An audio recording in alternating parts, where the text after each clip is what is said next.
There we go. Apologies. Like I said before, you obviously don't know if you weren't on my stream yesterday, but I said this yesterday. OBS. So I updated Windows, and all of my settings reset for my speakers and all that stuff. I didn't have a microphone issue yesterday, but I did sign out of my Lasers Live account on OBS and sign into my Lasers account, and so obviously it would have reset again. And I forgot to double check everything, so that's why we were at the old. That's why we had a bit of an issue there, but we're all good and everything is a-okay. Anyway, welcome. Today we're doing some Gamescom gaming with the old opening night live. This should be fun. I almost went to Gamescom one year. Ubisoft actually invited me, funnily enough. I think this was 2017. Yeah, Ubisoft contacted me and invited me to Gamescom, and I said that'd be really cool, and then they never got back to me again. Not just about that, in general. So there you go. Funny. It was weird. It was a weird one. But there you go. Germany. Gamescom is in Germany. It would have been really cool, to be honest, but there you go. What do you used to make your stream animations? Well, these ones I didn't make them. I bought them. I pay for most of my shit these days. I just alter little things here and there. So like it wasn't all these colors, and like I changed the little lines shooting and stuff. But like the transition effects and everything, I bought it. I paid for it.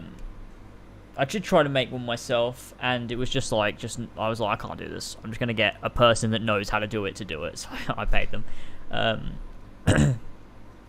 But I'd say it's worth it because it looks pretty nice, doesn't it? But then I just altered a few things here and there. Like that's what I tend to do, is I combine like what I can do with what someone else can do, and then make it my own sort of thing. A lot of the time. Sometimes I do just make things from scratch myself. But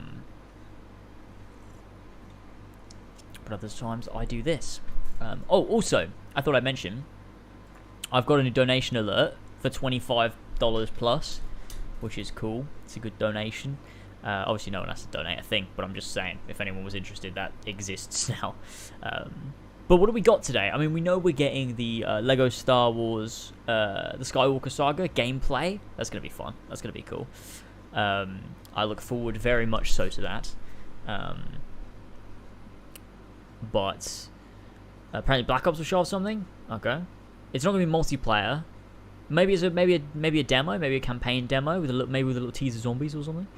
Interesting. I'd like to see some more of the campaign and of the story, because the trailer honestly didn't do anything for me. It was cool seeing like Woods and Mason and Hudson and whatever, but beyond that, there was nothing that reeled me in to be like, why do I want to be interested in this game specifically? What does it do to make me feel invested? And I didn't find anything in the trailer, so I'd like to see a bit more of it. Oh yeah, slow mode. I'll flick on slow mode closer to the event, I think, or when I need to, because we seem to be all right so far with the chat.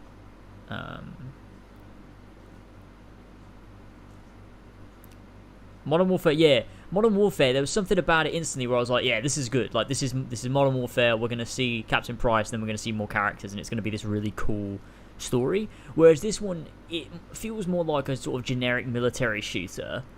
And doesn't really seem to, I don't know, doesn't really seem to nail the, I don't know, like it just doesn't reel me in as much, so, and it's interesting because this new Black Ops is, you're playing as your created character for a start, so that immediately has a disconnect from a personal narrative, which was a huge thing in Black Ops, like the original Black Ops, was the personal story of Alex Mason, and the mystery behind that. It was fucking brilliant. And when you're playing as this created character, you can't have a personal story. You can still tell a good story, I'm sure, but it detaches from what really reeled me in with the original Black Ops. So, yeah, that trailer for Black Ops Cold War didn't really get me as much as the Modern Warfare one did, but there were cool things as well in there, so.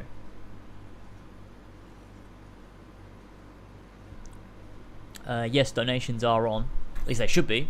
I've got to look at tracker here so I can see any new donations. Hang on, I'll scroll down to super chats. There we go. Last one was 17 days ago. So yeah, and also I'm going to keep building up my donation alert repertoire, if that's what you want to call it. I've got obviously a few now. Like if you donate $10 or more, or like between $10 and $25, you get the Dual Raptor Bit of Stones one. And then if you donate $25 plus, I've added a new one. I don't want to spoil it, because when it comes up, I think people will get a bit of a kick out of it. I thought it was quite funny. But there you go. Black Ops Cold War will be the first Black Ops with a silent protagonist. It's odd. Yeah, that's odd. It doesn't really have me. And also, I thought Zombies ended. I thought it ended with Black Ops 4. I thought they cut, like, you know, capped it off with like an ending and everything, and resolved all the timelines and stuff. So apparently Zombies is set in Vietnam, and on the teaser image it looked like it might be featuring Mason and Woods as main characters, starting off a new zombie story. Oh, okay, so it's a new one. Well, take a look at what happened. Seriously. Hey. Hopefully we see the Harry Potter RPG, Mass Effect Remaster, Elden Ring, and new Cyberpunk 2077 gameplay.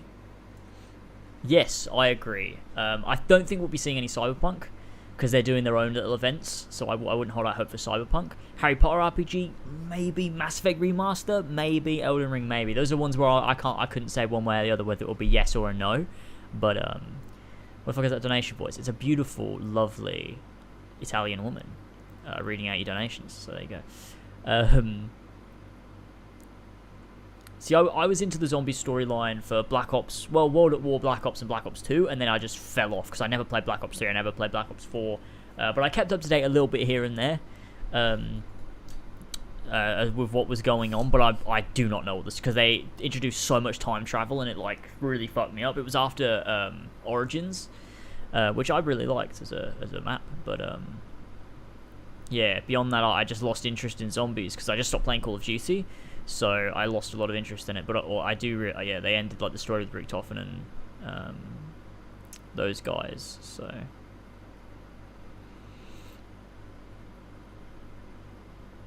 it's nostalgia though. I do miss all that stuff. I remember playing World at War with those 4 characters. Oh, it's good fun. Black Ops 3 ending is always perfect. Black Ops 4 ending was basically how to wrap this shit up as quickly and lazily as possible. Oh damn, that sucks. I'm not expecting anything. I'm not expecting too much, because I'm not expecting anything. I have zero expectations for what's going to be at this event. I'm just looking forward to seeing some gaming. Mostly, I'm looking forward to seeing Lego Star Wars. That's my big thing. But in terms of anything else, I'm not expecting huge reveals, because everyone's got their own stuff now. Like, we're getting a Ubisoft thing soon. Sony and Microsoft are doing their own things. CD Projekt Red's doing their own thing. So I'm not expecting a great deal.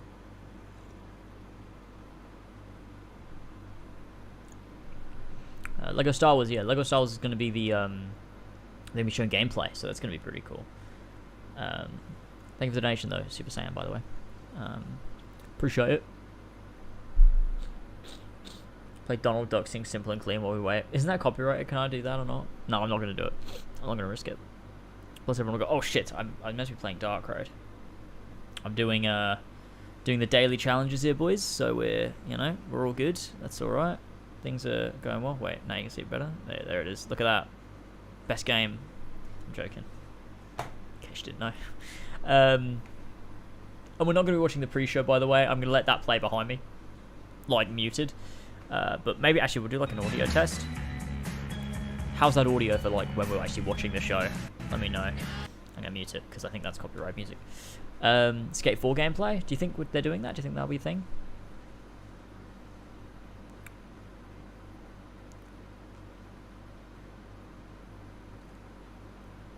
$300 likes and I'll take my top off. Yeah, epic.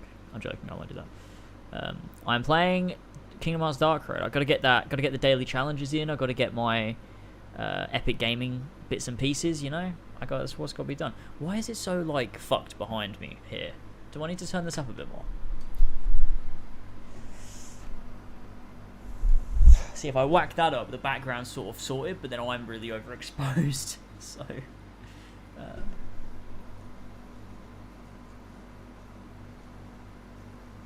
I gotta do like a bit of a compromise. You know, that'll do. When we're on the actual screen, it won't matter too much. But yeah, anyway, this is the post-show or pre-show going on behind me. You can see up the top here when they're going live. So when the show actually officially starts. So we'll be good with regards to that. Did you see the medals we're getting for the anniversary? I didn't. What are we getting for the anniversary? And what do they do, more importantly? Because I need to try and beat a set, so... Alright, how many more tries? I've got 3 more tries. Alright, I'm just going to go through this. Oh.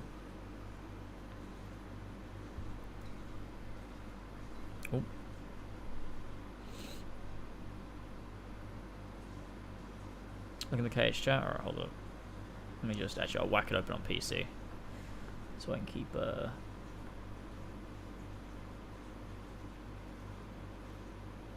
Where is Kingdom Hearts chat? There it is.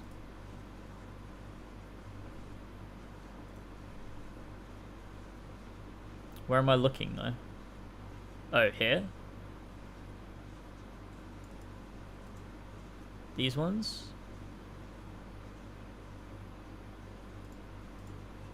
Ooh. They're really nice. Is that all of them?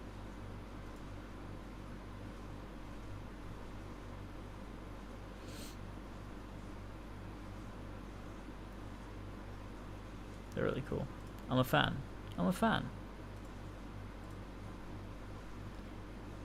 But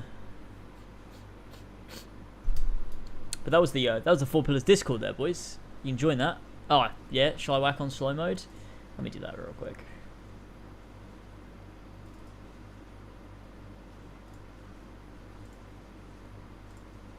Just so I'm able to read the chat a bit better. I reckon that'll be good for us. There we go, boys. There we go. Alright. What are you drinking? I'm drinking a fat Diet Coke, but, you know, don't tell anyone, because I'm not allowed.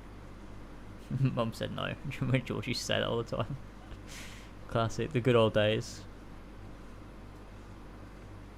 Oh, I wish it had the countdown behind me still, because people are going to think I'm not watching the stream. 60 or shall I have it to 30? I could have it to 30 if you prefer it being 30.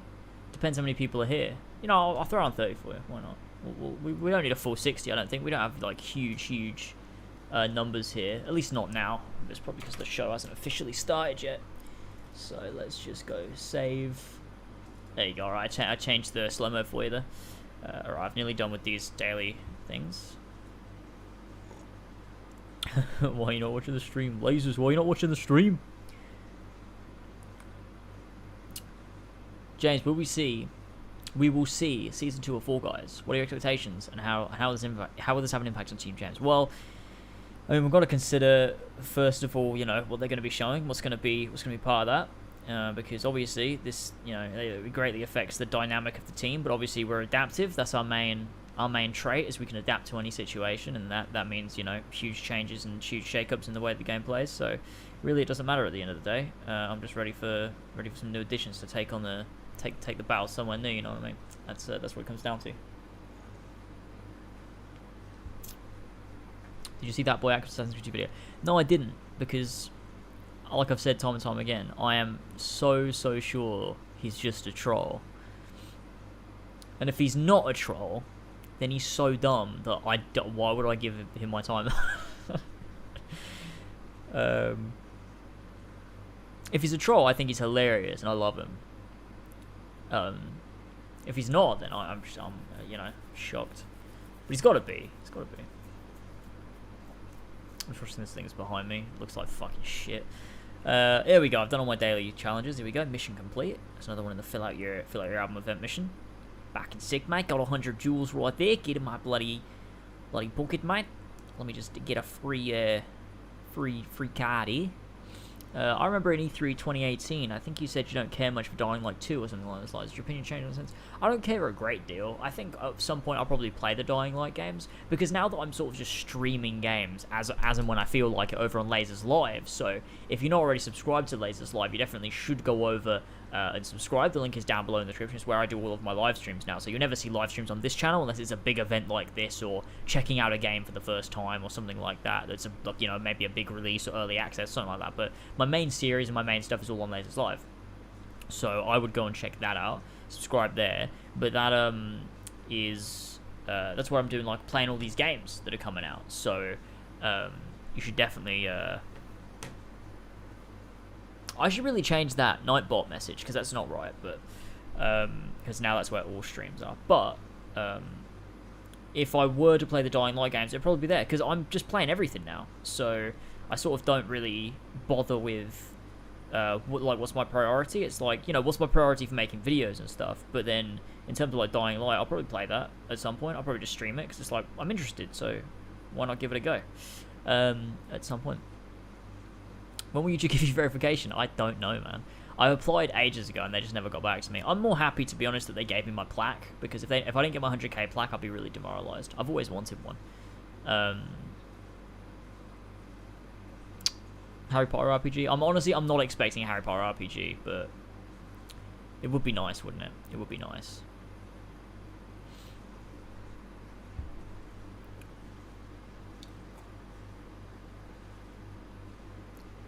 I did see the new COD trailer. I talked about it a little bit ago. I don't want to go back over that, but if you want to scroll back in the stream or whatever, I did talk about it a little bit ago. Probably about 7 minutes ago, something like that. I've got a fat donation here. It'll pop up in a minute. Other side. That wasn't quite enough to trigger the Jaw Raptor meme there, which is a shame. You were like, well, take a look at what happened. Off. Seriously. Little bits for the big gamer. Little bits for the big gamer. Thank you very much, Anonymous. Love you.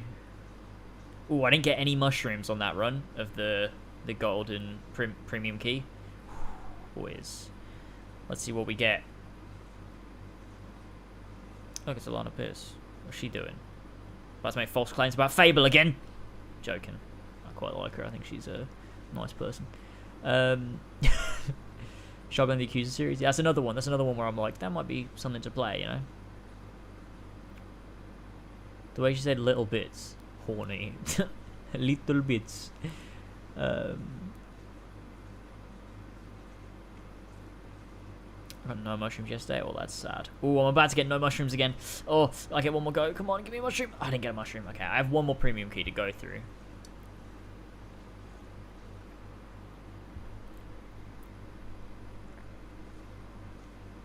Five mushrooms in one run. Yeah, I got like 5 the other day. It was mad. Really good shit. Alright, let me buy another premium key real quick.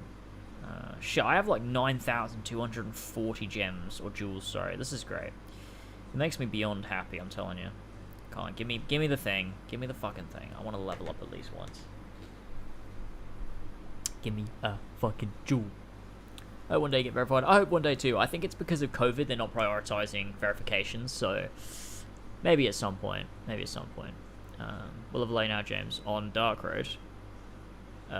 41, I think.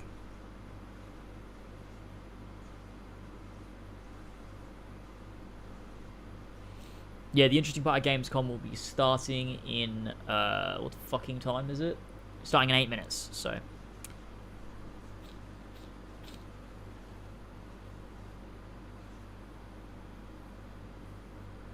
So we'll be good to go soon, boys. We'll be good to go soon. James Jeff Keighley. That's me, yeah. Do you plan on streaming Final Fantasy VII Remake on the hardest difficulty anytime soon? I don't plan on it anytime soon, but it is something I would like to do. I mean, that'd make for a fucking killer Horsey and Fox series, wouldn't it? Maybe. We can discuss. I didn't get any fucking mushrooms. I'm so upset. Fuck you. Fuck off. Prick.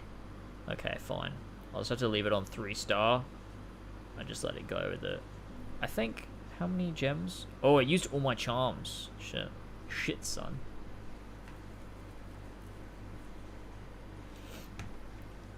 Hey,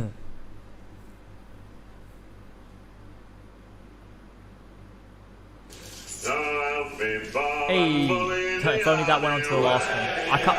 Unfortunately, I can't trigger it myself. So.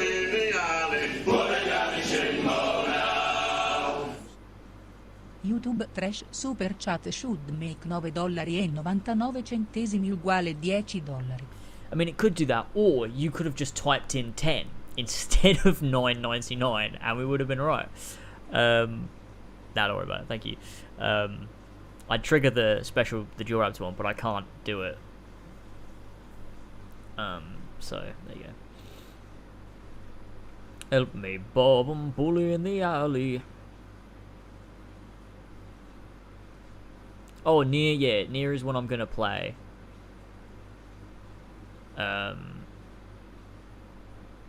Near is one I'm gonna play. At some point. It's one of those games where I've always looked at and thought, looks good. It looks like something I want to play.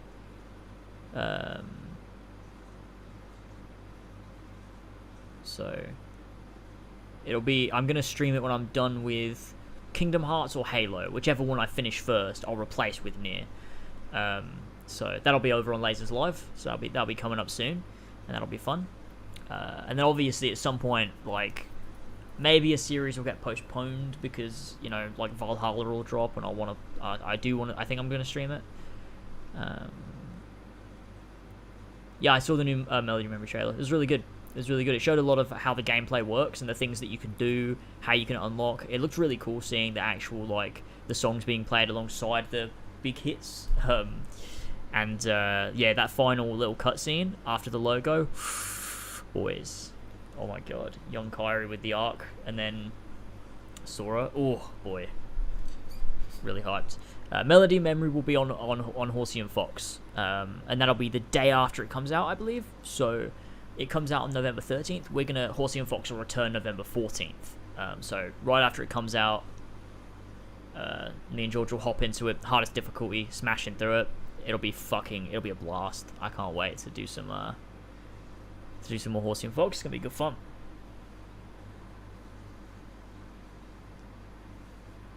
But yeah, that's where everything's happening, Horsey and Fox will be Melody and Memory, Kingdom Hearts, Lego Star Wars, when that drops next year. Me and George will be playing that on Horsey and Fox. That's where you want to be for those. But then you've got, Lasers Live is where I'm going to be doing other stuff. Plus, I'm trying to think. So I'm doing Halo and Kingdom Hearts now. But when like Mafia drops, that'll be soon. So when Mafia drops, I'll be playing through the Mafia remake. That'll be a ton of fun. I'll get to experience that with you guys, because it's just games that there's no like video I want to make on this. Like, I'm not gonna sit down and make a critique on the Mafia remake. Like, it's just not. I don't care enough. So it'd be more fun to play through it with you on the stream. So that'll be that. Have you got Corona again? Thankfully, I haven't. We're all right, but maybe one day. You have a Suicide Squad of Gotham Knights? Not in the slightest, unfortunately. Oh, it's going to be great. November 13th. It'll be a great Friday night with the Melody Memory coming out. I'll probably play it a bit that Friday night when it drops. I won't save my initial reaction, I don't think. But George obviously will, because he ain't going to play it the day it comes out. So George's will be blind. James, I'm answering my questions. What are your questions? Oh, shit. What are your questions? I'll have a look and then I'll answer them. What's your name? Where am I looking? I can't even see it. Oh, there you go. Do you think Sony will crush Microsoft this console gen again, seeing as Halo is delayed and Sony has multiple exclusives? I think that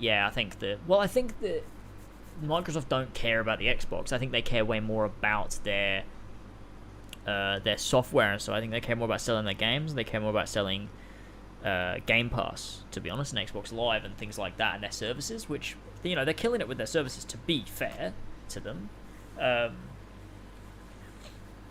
But I don't think. Yeah, it's just they don't have any exclusives to launch with, and PlayStation obviously do, and they haven't even announced all of them yet. So there's that. But I do think that this delay will benefit Halo, and will probably benefit Xbox's reputation in the long term. So the last thing PlayStation needs really to conquer the game is to bring out a Game Pass competitor, and then they bloody nail it, wouldn't they?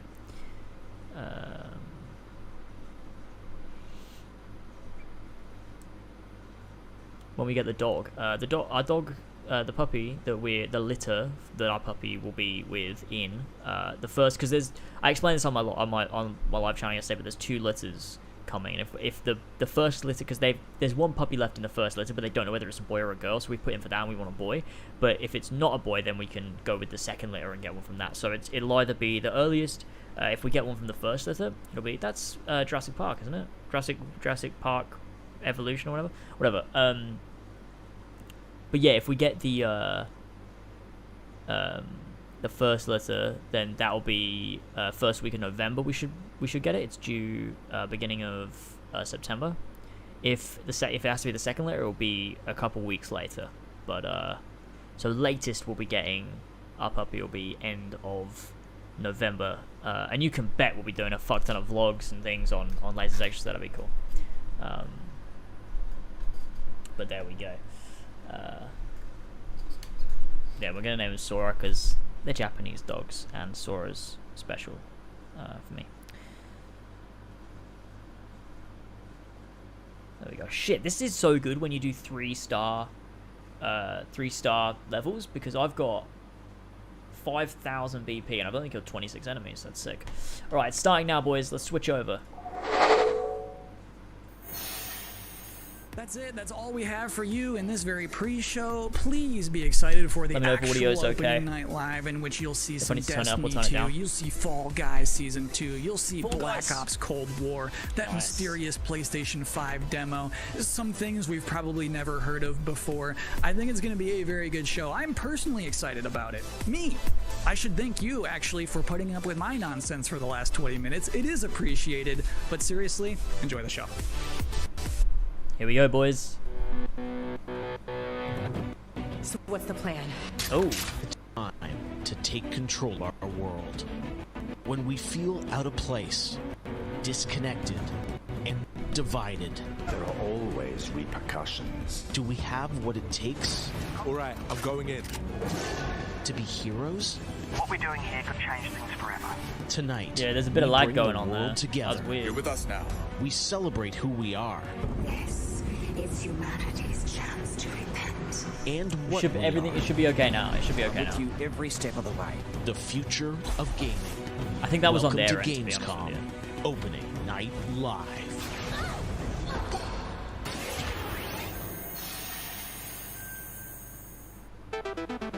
Hello everyone, I'm Jeff Keighley and welcome to Gamescom Opening Night Live 2020. Now this year, Gamescom is of course a little different than normal, and I hope all of you and your families are safe and healthy at home. In 2020, games have comforted and connected us more than ever. And with the launch of PlayStation 5 and Xbox Series X later this year, games are only going to get better. Well, all summer, I was hopeful we could get to this very moment, a big live showcase filled with more than 35 games to kick off Gamescom 2020. Tonight, you'll get a first look at Fall Guys Season 2 and an extended gameplay demo of Ratchet and Clank Rift Apart for PlayStation 5. Plus, we might have a couple surprises along the way, too. But before we start, I want to acknowledge and thank all the game developers, marketers, and publishers who have worked under challenging circumstances to keep us entertained. This show is nothing without them or my production team, and doing a show at this scale safely is not easy, especially when all of you at home have some pretty insane expectations. I hope tonight reminds you why you love to play games. And with that, we're going to move on to our first game, with a game that was just announced yesterday, Call of Duty Black Ops Cold War. And joining me is Dan Vondrak from Raven to tell us about the game and give you an exclusive sneak peek. Okay. Dan, how you doing? Good, Jeff. Thanks for having me here. This has been a dream project for us to work on from nearly the beginning of development. We knew Black Ops Cold War was going to be a direct sequel to Black Ops 1, and we loved the idea of returning to the pillars built the Black Ops franchise: deniable operations, conspiracy grounded in history, and that shadowy world of paranoia. And we get to mix all those together, drop the player into the 1980s at the height of the Cold War, and it's really something that we know would feel relevant to today and also uniquely Black Ops. Well, you start playing with Black Ops, everyone wants to know characters. We saw yesterday in the revealed trailers, some familiar faces. So, Woods, Mason, break it down. How does this fit into the Black Ops canon? You said it's a direct sequel, so are we going to see a lot of familiar faces? Yeah, part of the fun in making this game was bringing back. Why is there such a delay? What the fuck are they using? And seeing how all those personalities mix with some of the new characters. So the campaign takes place in 1981, and we love that we've been able to have so many connections to the original Black Ops and really be that direct sequel to the game. Now, one thing that I'm really excited about this is you're pushing the storytelling in kind of a new direction with some branches and some options about how you play through the campaign. RPG! Can you walk us through your thinking Culture is an RPG! Yeah, one of the driving forces from early in development was to say, let's take this Black Ops thrill ride and infuse it with some player choice and some player freedom. Anything we can do to give the player a little more ownership over their experience. So that starts with allowing the player to create their own character for the Cold War campaign. They can create a character, pick a dialogue choices, and really pretend they are that Black Ops soldier that they want to be. From there, we wanted to take some of our missions and infuse optional objectives, multiple paths, and some player choice moments. I don't want some of choice. And it was Tell fun me to a find story. that balance between the hard driving Call of Duty me action and these more non-linear experiences inside some of the missions. So with choice comes the player wanting to feel that impact. So some of those choices earlier in the game and some towards the end will actually shape the ending of the narrative of the campaign. All right, so multiple endings to this game.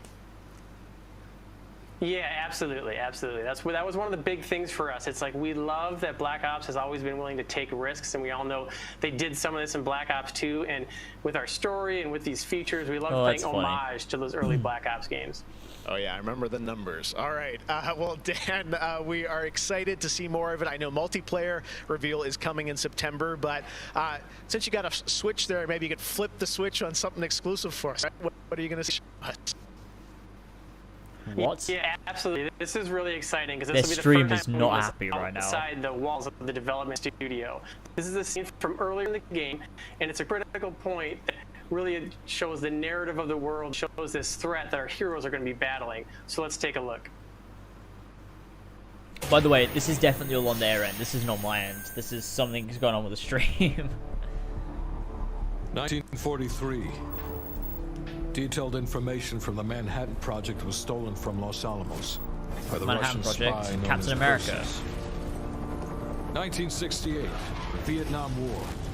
Viet Cong soldiers orchestrated by Perseus attempted to steal an American-made nuclear bomb from a U.S. firebase. 5 days ago, while on a mission, we acquired intel that Perseus is in play again and planning an attack on the West. Perseus. The CIA's analysts consider him to be the single largest threat to the free world. Mr. Hudson, we're all aware of Perseus. We're also aware he's more myth than fact. I mean, personally, I think he's nothing more than the Russian boogeyman. General Haig, allow me to introduce the man best suited to respond to that.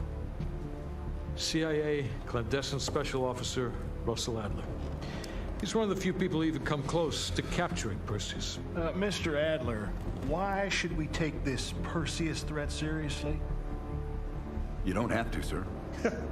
Yeah, then a lot of innocent people are gonna die. Why do you say that? Sir. Every time Perseus has come into play, it's shifted the balance of the Cold War. After 13 years of silence, if he's active, something big is gonna happen. Something that will affect the free world.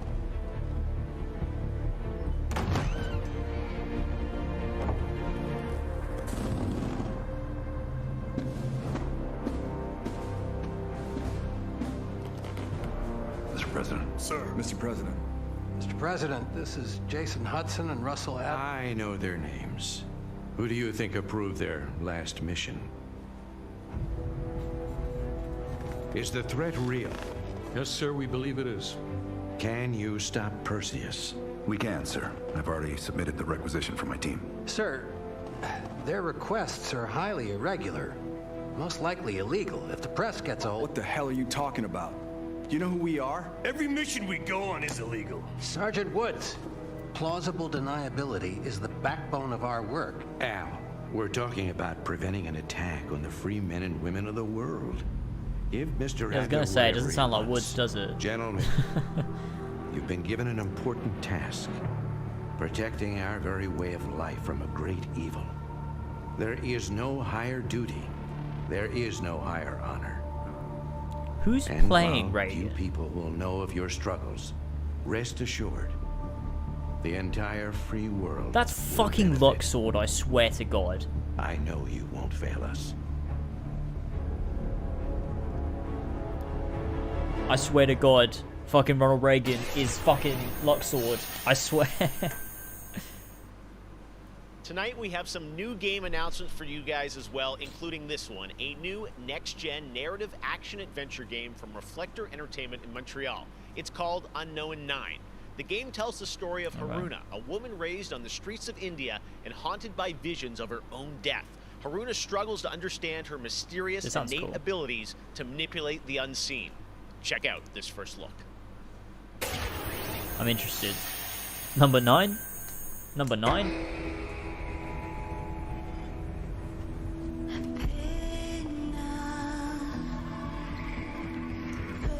Sounds like Riddler for Telltale Season 2. Yeah, exactly. It's the same actor as the guy who plays Luxord. That's what it sounded like to me.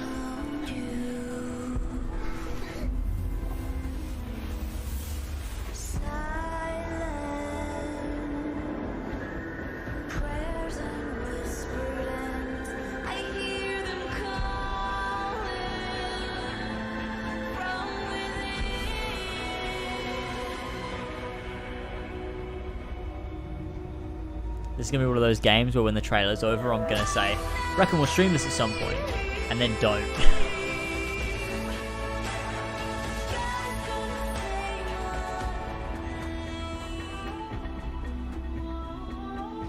I'd need to see how it plays before I can be interested, but the concept I think is cool.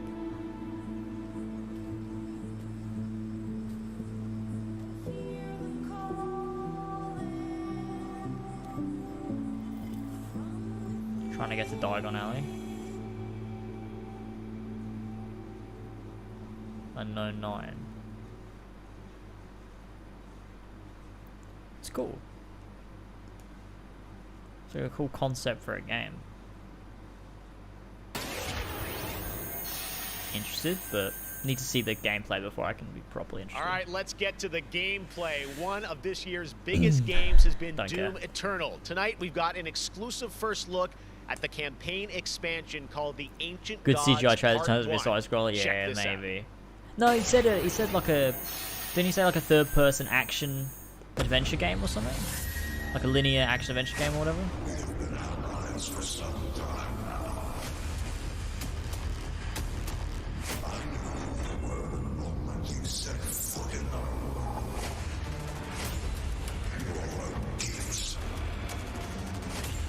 Hey guys, welcome back to doing the big shoot. Oh shit, I died on Dark Road 5. Okay, I need to play on a lower difficulty. Player has arrived. Please proceed with control, but assertive aggression. Oh, it's because I'm playing Wonderland. Fucking idiot.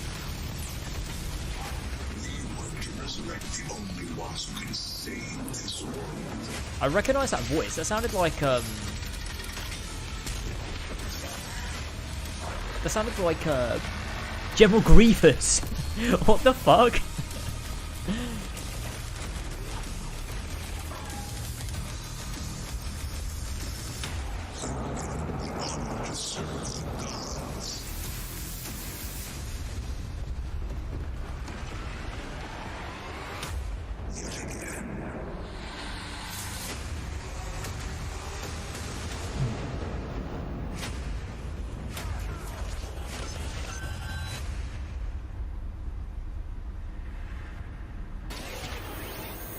Not interested in Doom, personally.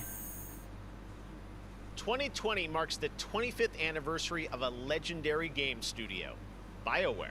Tonight, Casey Hudson and the team wanted to give everyone around the world a little taste of what's next. Casey, over to you. BioWare? Hey Jeff, it's great to see you again.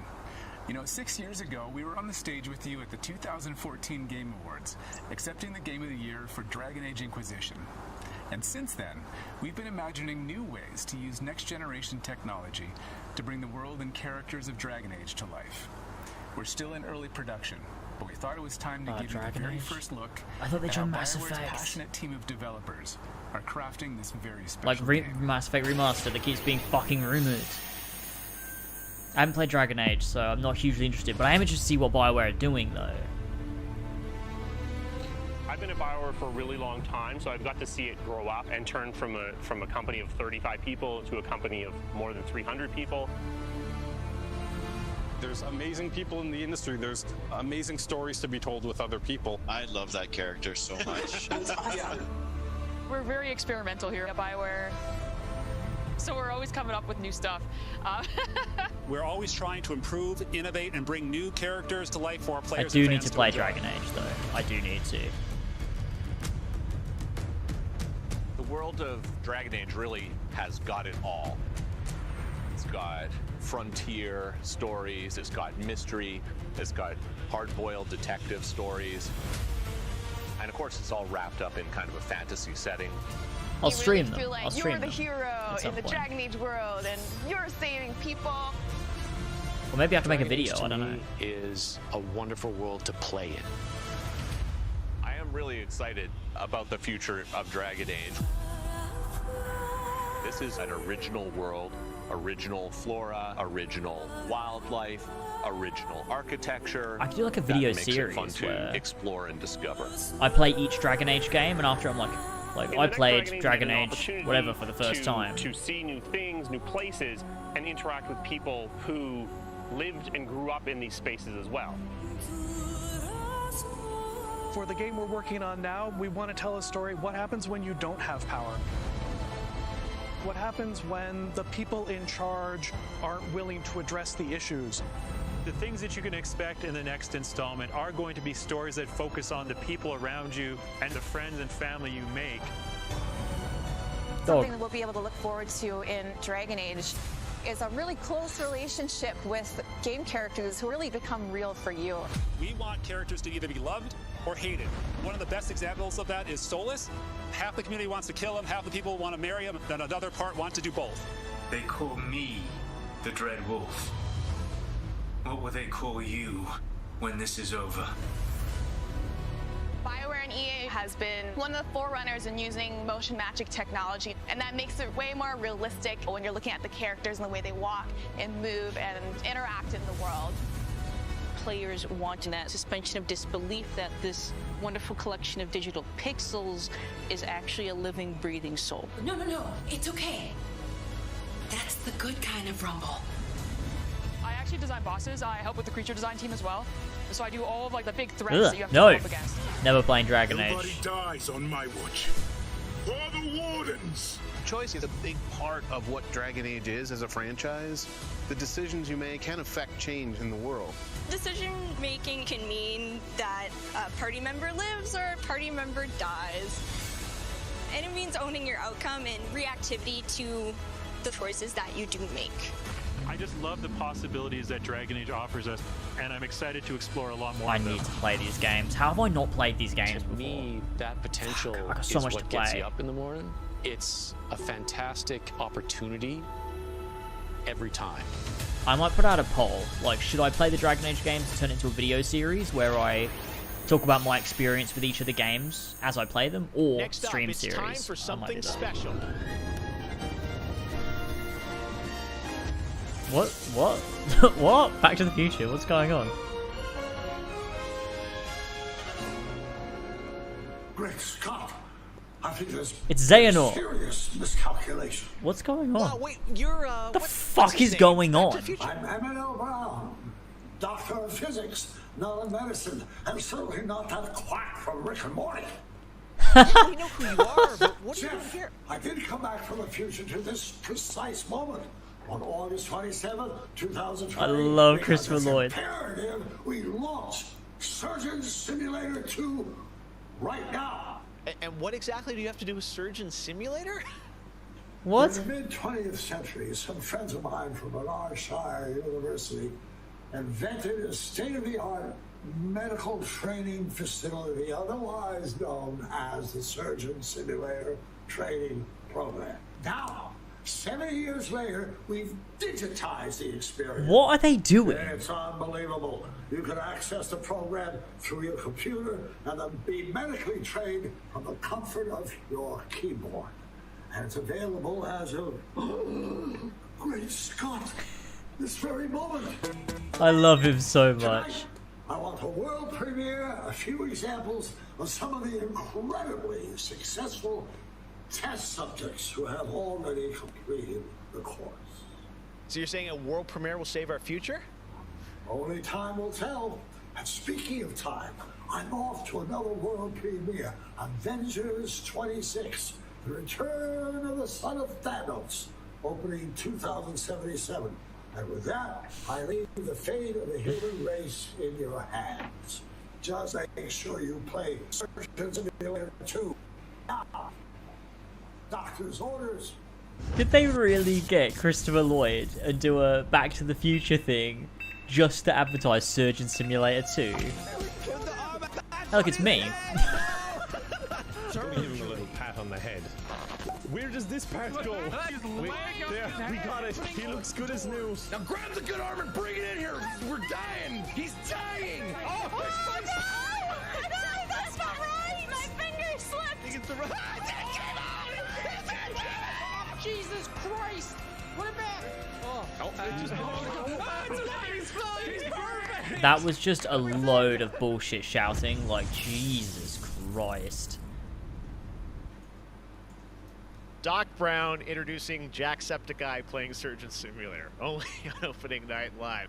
All right, well, if you thought that crossover was kind of crazy, wait until you get a load of this next game. It was oddly not necessary, I don't think though. anyone Like, probably saw it coming. Check this out. why'd they do that? What's the relevance? What's the connection? I don't understand. Why'd they do a Back to the Future thing to advertise Surgeon Simulator? What's this?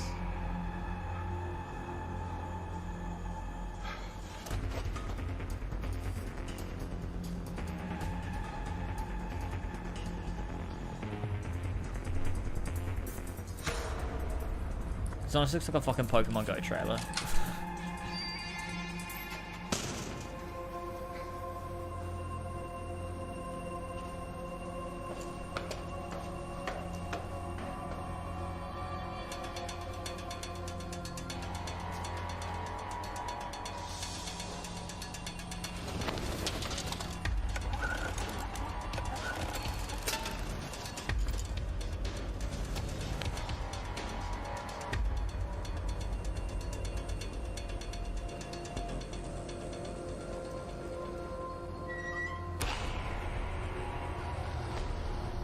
Epic zombie come attack.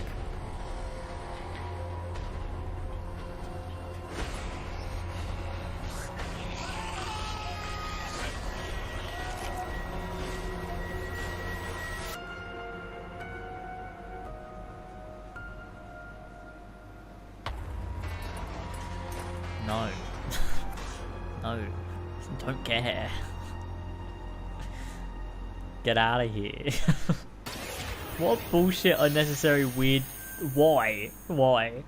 Tonight is just the start of Gamescom 2020. Over the next 3 days, there are more streams from IGN and Webedia with in-depth looks at games, a digital cosplay contest, and some special new shows just for Gamescom. Your portal for all things Gamescom this year is Gamescom Now, which you can check out at gamescom.global. Now, one game you'll hear more about later on IGN's post-show is this one, a return of two classic characters that I love. Check this out.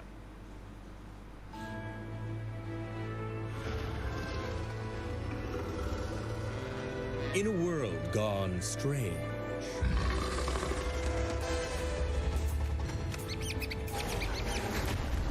one elite force stands against the darkness. But even they could use some help. Here, slip on this little... Oh! I know these guys. Oh, hello, miss.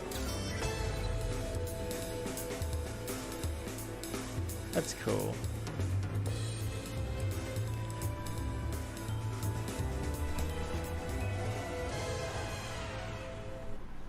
The return of Sam and Max. Yes. All right, and now it's time to say hello to my wonderful co-host for ONL from IGN. Please say hello to Sydney Goodman. Thank you, Jeff. What's up, everyone? I'm Sydney Goodman, and I am thrilled to be here. Gamescom is always such a fun event, and throughout the show tonight, I'll be telling you about all the different ways that IGN is involved in this year's festivities. But first, I have an award to announce. The winner of Best Nintendo Switch Game is Little Nightmares 2. What? Huge congratulations. Like I said, IGN is going to be here for all of Gamescom with great shows such as the Gamescom Studio, where you can find me and my co-hosts for all day long games content, interviews, dev talks, and more. Plus, we have Gamescom Guys, you're Awesome fucking Indies, disgusting. the show with and for indie developers. That premieres Saturday, August 29th at 7 p.m. Central European Time, so be sure to tune in for more announcements and special guests. And now, let's go back to Jeff for our next big world premiere. I love how we've made it such a meme. I don't have to say it, and the chat knows. We are so excited to see what's in the Gamescom We're such a dumb studio community. and also I love awesome you all. Indies, and I'm going to be on the Daily Show tomorrow, so looking forward to that. All right, well, on to our next game. In the next World of Warcraft expansion, players will journey beyond the mortal world of Azeroth to a place where no living soul has set foot before. The Shadowlands, the afterlife of an entire Warcraft universe. The infinite realms of the Shadowlands are watched over by different factions, known as Covenants, each holding dominion over a different aspect of the afterlife. Depending on how someone lived their mortal life, they may end up as part of one of these Covenants when they cross over into the Shadowlands. Today, we're excited to give you a closer look at the noble and pure Kyrian Covenant from the realm of Bastion, who are charged with carrying the souls of the dead into the beyond. So sit back and get ready for the world premiere of Bastion, the first in Blizzard Entertainment's new 4-part series of animated shorts called Afterlives. Enjoy.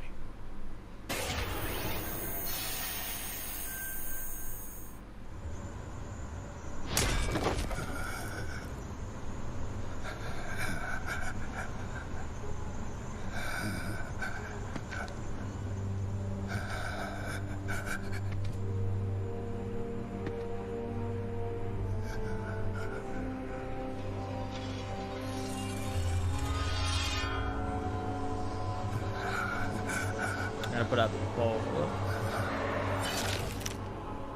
Light, save my soul.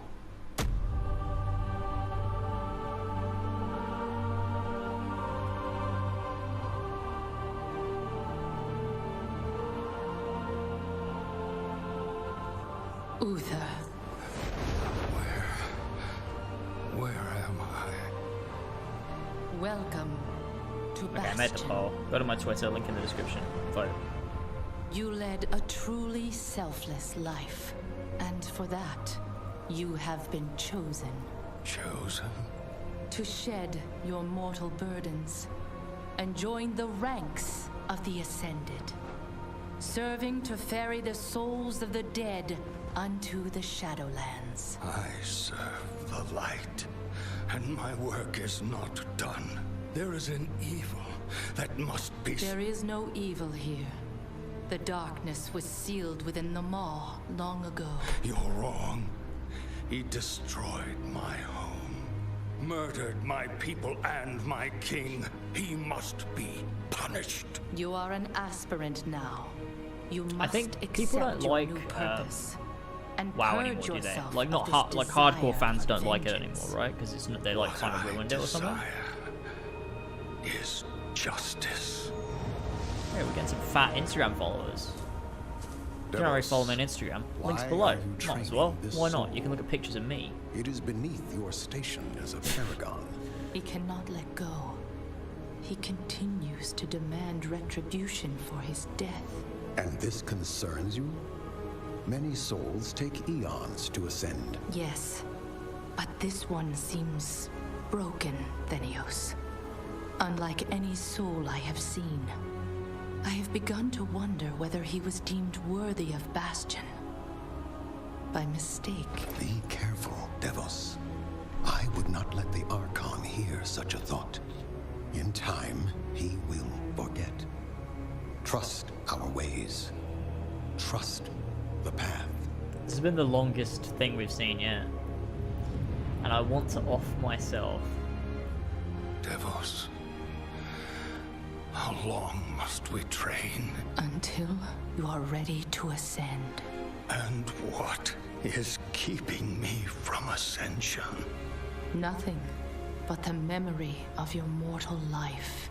How can I forget when I can still feel his blade?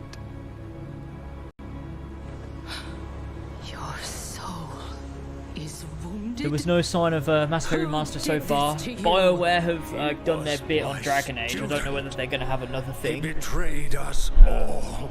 Show me. BioWare could come back, you never know, like a little bit later on. But if not, they've already done their bit.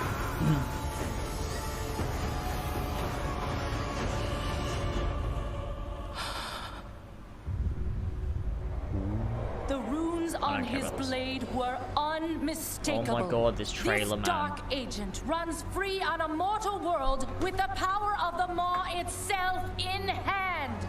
Our realm is imperiled. Impossible. The Maw is inescapable. You must return to the path. If he had purged his life, we never would have known of this calamity. The path is flawed. Enough! The order of the Shadowlands depends on the execution of our eternal charge. You will abandon this course. As you command, my Archon.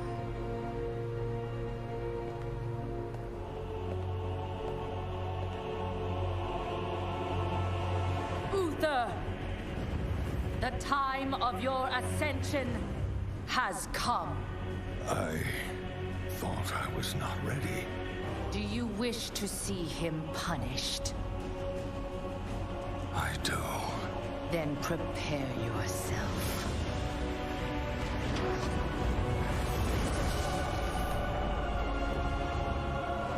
Fuck, I'm going to do daily challenge on Union Cross while this is happening. The moment he falls. Did they really think people would be so interested in this? Like, hey, this is for WoW fans, and even then probably not all of them care. Why are you playing this whole thing to a general gaming audience? That's absolutely ridiculous. This is so... They obviously paid them. They obviously paid them. I see. But this, yeah, this fucking sucks. Darkness.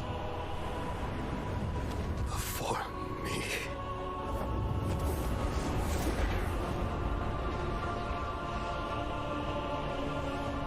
Now, cast him into the maw. Oh my god! Him to the Shut up! he served. What the fuck are we His doing? eternal suffering. Someone's gonna be mad at me for this. Someone's gonna be mad at me for not enjoying this bullshit. I just know it. I'm gonna get comments gonna be like, stop whining and complaining. What he did. My gosh. And take your vengeance. Not vengeance. Justice. Shut up. Oh my god.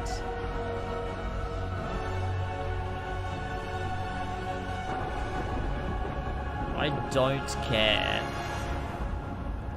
Jesus Christ. Fucking finally it's done. That was garbage. Jesus. Fucking hell. All right, hope you guys enjoyed that exclusive look at Bastion. Now, we know many of you can't wait to experience Shadowlands, and our friends at Blizzard want you to know the wait is almost over. No, not again!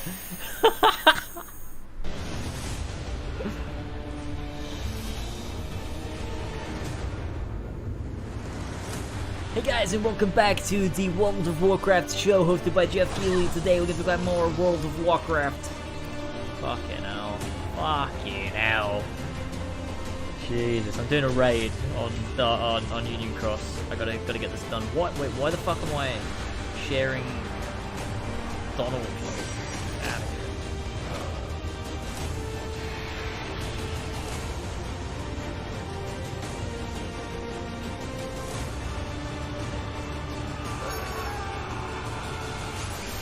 There we go, done. to get those 10 raids out. How many AP do I have left? I might do a big raid. You don't need to join me, Jess. I've done it. I played the easy one. Can I do... How much AP does this cost? 90? Shit, I can't do it. Alright, never mind. Someone else can start one, though. October 27th, it is official, and we have so much more opening night live still to go for you. Ratchet and Clank, PlayStation 5, much more. Stay tuned. All right, but now it's time for the announcement of a new universe that is coming to gaming for the first time with a project from a Canadian studio. Check this out. Oh, and it lagged out again. Have returned. They corrupted, divided, conquered, until finally. Oh, why is it lagging the fuck out, man? Come on. The stream just die? I don't even know what the game is! What was that? Oh my god, it's absolutely destroyed. The stream is dead. Open. Gamescom, come on, you're ruining the trailer. What is it? Jesus. Come on, game. Fucking hell.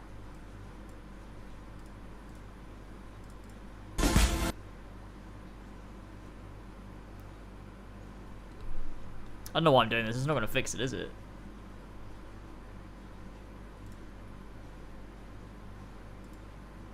Yeah, it's there. It's on there. I had some masked fun with. What's going on? Crash, of course. That's so sad for the people that had Bandicoot. that. Oh man. He's where? It's not me because everyone in the chat is saying it's dead too. I can go to the Twitch one if you want. If there's a better one on Twitch, I can go there.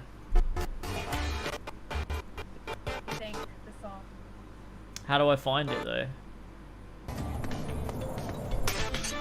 Why does it have a Skyward search? Is it this? Yeah. We're losing it. Alright, hold on. We'll do it through here then. We'll do it through here if everyone's saying Twitch is better.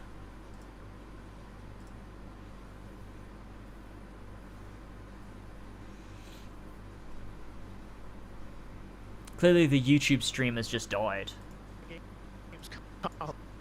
It's not fine. This is bad. Around Cologne, but yeah, everyone in the chat here as well is saying it's dead. Yeah, so look in time to the 90s when Neocortex was actually testing on Crash and Coco before the events of Crash Bandicoot 1. And they're kind of these devious puzzle rooms that we've made, and they're really Twitch hard, is in light mode because I don't use it. And they're super. We can't wait to get people's hands on them. IGN on YouTube? No, I got to play a demo of this a few weeks ago. It's not on my end, it's on Gamescom's end, clearly.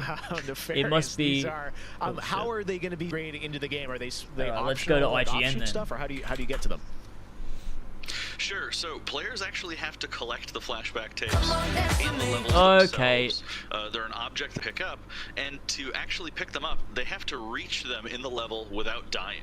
It's kind of our homage to the death routes from the original trilogy that they can pick up, and to actually pick them up, they have to reach them in the level without dying. It's kind of our homage to the death routes from the original trilogy. So players have to reach these objects in the level, pick them up, and then once they get them, they'll get access to these unique levels. So beyond the pure challenge, guys, what other fun? So how are these fun for players to kind of experience? What do they get to do? Gamescom stream is not fun. It's sure. Not my so one of the things that we did was we actually used these as, like I said, puzzle rooms. Really kind of fun, nefarious, devious ways for Crash to really express that pure platforming kind of aspect of gameplay that we know and love about the franchise. Because the chat is also narratively for us, it was really cool to layer in kind of a unique perspective to the franchise. This is the moment when Cortex is really excited about the prospect of Crash being on his team, because Crash was originally created by Cortex, and so this is a weird point in time that's never really been explored in the games before. Awesome. All right. Well, Crash Good 4, now? it's All right, about cool. time. Cool. Looks phenomenal, Lou. We cannot wait to check it out in October. Thanks for joining us. Yeah, thanks for having me. Awesome. All right. Well, we will be right back after this for more Gamescom Opening Night Live. Okay. I want to go back and see what that other trailer was for, because I have become terror. The unseen predator. What was this? Conquered. Until finally, the gates of the celestial realm were thrown open. Our last remaining hope, the Stormcast Eternals. Vengeance made manifest. I don't care, actually. What is it? Unbound. Back. What the dead have ravaged. What's the fucking raid chat? Oh, okay, here. Find the source. Whatever it holds. Whatever it takes. Oh, it's Assassin's Creed Ragnarok multiplayer.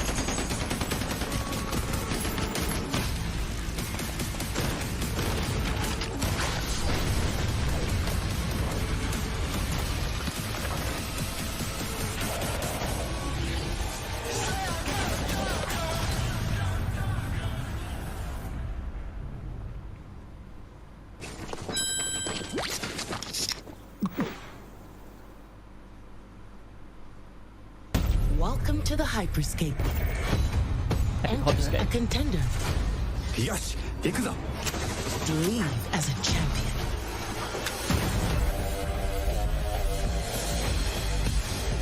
This is it.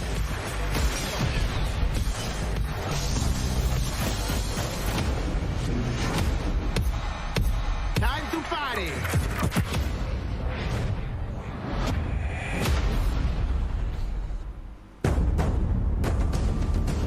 Fucking galactic football. What the fuck?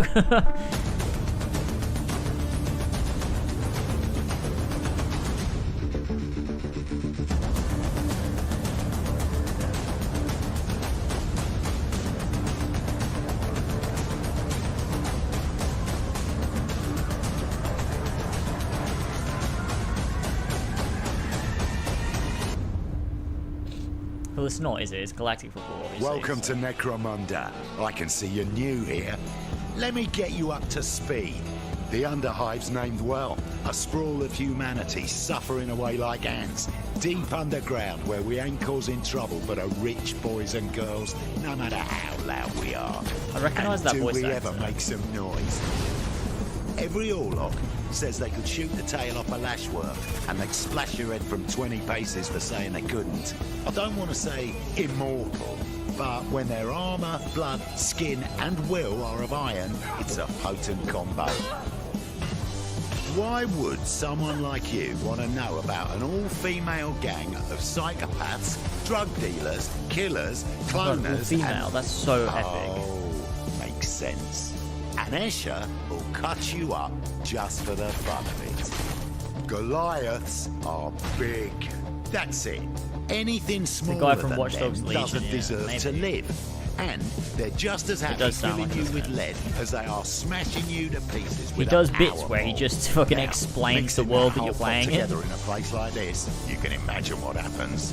Chaos, gang warfare, for wealth, Oh for my god, power. what is this? It looks like hell, fucking trash. sometimes What just is it for with fun. companies that are making these So, shit games? Think you're ready? Necromunda Underhive Wars comes to PlayStation 4, Xbox One and PC on September 8th.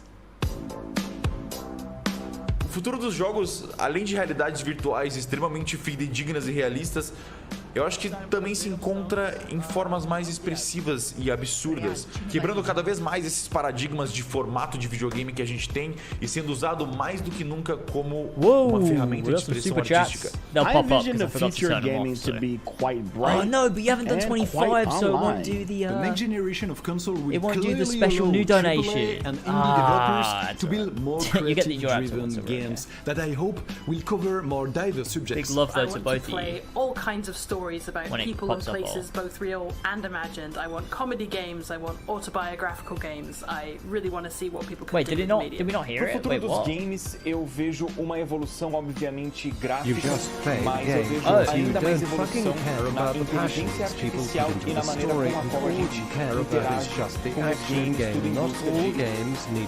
It shouldn't be playing. The rest of us gamers play these games for the story and gameplay. Assassin's Creed is a good franchise. I didn't mean for this. Assassin's Creed is a good franchise. Assassin's Creed is a good franchise. Assassin's Creed. You know, one of the things I love about opening night is that we can show you the biggest games in the industry and also smaller titles that should be on your radar. Get the donations so to pay play attention after. to this Thank next you, game. It comes from a Thank you, team Creed of two addicts. in Sweden, Tuxedo Labs. Over the past 3 years, developer Dennis Gustafsson has built his own game engine to realize his vision for a fully destructible game world. What he's building has absolutely blown me away, so I asked Dennis to prepare a special trailer just for tonight. I hope you're equally inspired by the ideas in this next game. Definitely one to watch. Teardown.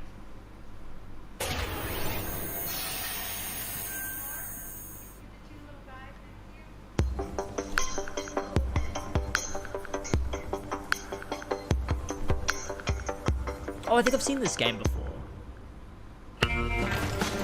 Yes! I've seen this game before on Twitter. It looks so fucking cool.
Looks like such a sick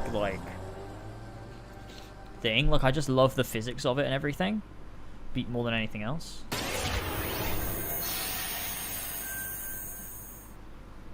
Last year at Opening Night Live, we announced Little Nightmares 2 to the world. Wait, the team at Tarsier Studios hasn't shown anything since, but that changes right now. Here is a first look at the gameplay of Little Nightmares 2, which is coming next February, with more to come throughout the week at Gamescom, including a live demo on Gamescom Studio tomorrow.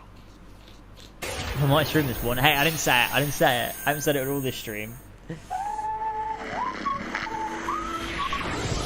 Wendy. Namco. Nice. Alright, thank you. Wait, why could we just hear? What the fuck? They did just get an award, yeah. Why can't they show good games?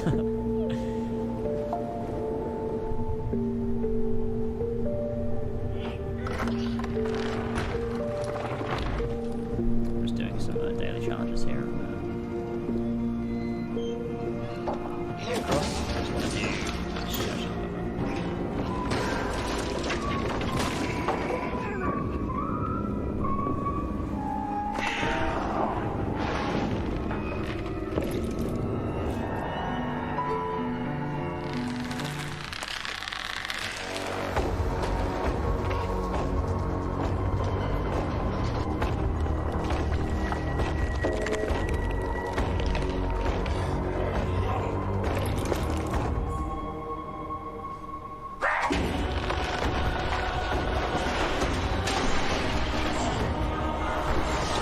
So cool, like thing.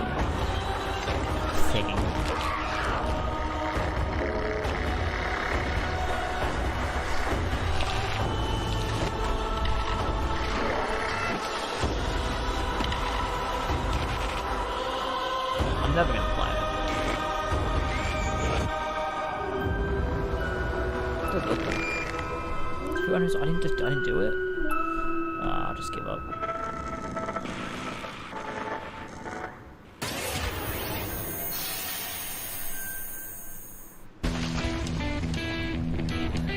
I'm WWE Hall of Famer Jerry the King Lawler, and I'm reuniting with my old buddy Mauro Ranallo to bring you all the over-the-top action in WWE 2K Battleground. Mamma mia!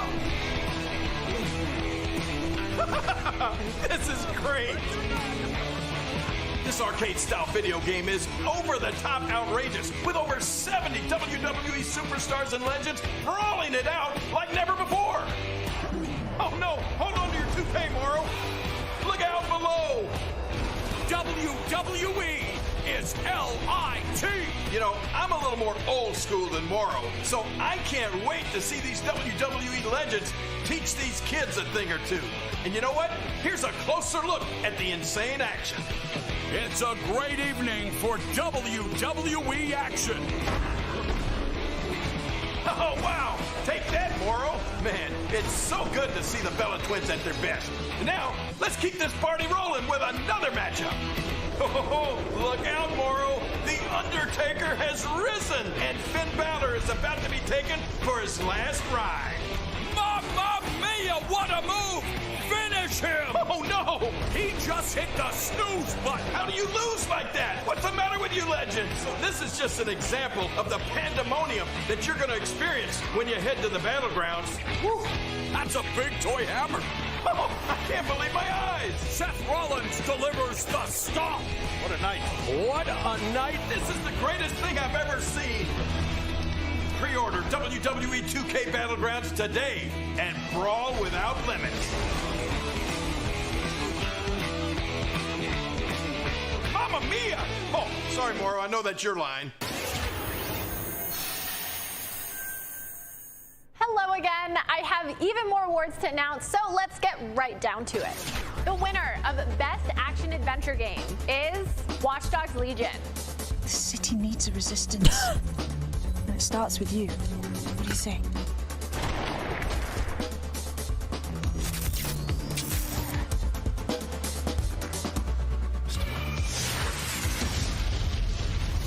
I'm the perfect shot. The winner of the Best Action Game is Star Wars Squadrons. Think you can escape? This is gonna be close.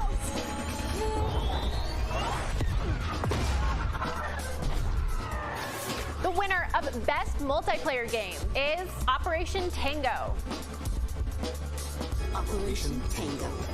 It takes two. Yeah, I don't know what she's giving awards for, or why she's giving awards, or like what is the context. I don't know. I don't know what these awards are for. Like, what the best demo, the best trailer? An explorer. I don't know. The winner of Best Indie Game is Curious Expedition 2. Suck my cock. Don't care. Did not believe what I had witnessed. I'll be back. It was time for the world to learn my name. Congratulations to all the winners. As I mentioned, IGN will be here for all of Gamescom with great shows and new ways for you to get all your gaming news. Check it out. Gamescom 2020 is the heart of gaming, and you can keep to the beat right here on IGN. We've turned the single biggest show in gaming into 5. Gamescom Now is your virtual show floor with up-to-the-second live coverage. Gamescom Daily Show, Gamescom's first ever late-night talk show. Our Gamescom Awesome Indies Show, the freshest deep cuts in indie gaming. We just see a woman on the screen again. The Gamescom My God. Best of Can't Show, believe it. including the Gamescom Award. Gamescom 2020 is available on IGN and wherever you stream Gamescom Now. And now it is time to talk about that Best Action Game winner, Star Wars Squadrons. This is a new immersive space combat game from Motive Studios that delivers the ultimate Star Wars pilot fantasy. We've missed those. In Squadrons, you'll suit up and fly for both the New Republic and the Galactic Empire across intense 5v5 multiplayer battles, as well as an all-new, authentic single-player story set after the events of Star Wars Episode 6, Return of the Jedi. Today, we'll get a glimpse at what Squadron's story has to offer by taking a brief look at one of the single-player missions featuring some light narration by the Motive team. Let's check it out. This will be cool. Let's see this. I'm excited for this. Something set after Episode 6 piques my interest. Our path. light or dark, freedom or destruction. The Empire chose to destroy Alderaan in order to spread fear and douse the fires of rebellion. But the heroic pilots of the Rebel Alliance have chosen to keep fighting, to show the Empire that we are not afraid. It was their bravery that ended Palpatine's reign and brought about our new republic. However, but not yet. The Empire lives on, shattered though it may be. As I speak, Imperial forces are edging toward the Bormia sector, hoping to end our new republic before we find our footing. As their empire collapses, they try to tighten their grip. But the galaxy is changing, and you can be a part of it. With the help of brave and daring pilots, this war can end. Make a choice. Fly with the new republic. Change our galaxy for the better. Hi, I'm Suzanne Hunka, narrative producer on Star Wars Squadrons. Our single-player story is one of daring pilots and deep-seated rivalries. Take Titan Squadron. Hunt down this Starhawk and eliminate it. Gladly, Admiral Sloan.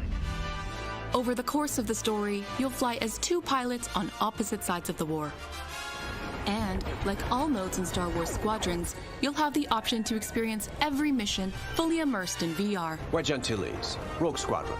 I hear you're the reason I was able to finally get a comm through. Today, that was Luxord again, I swear to God. An Imperial mission behind enemy lines. One of our spies, Agent Thorne, has discovered vital intelligence on Project Starhawk. Your mission is to extract her from an orbital outpost above Hosnian Prime.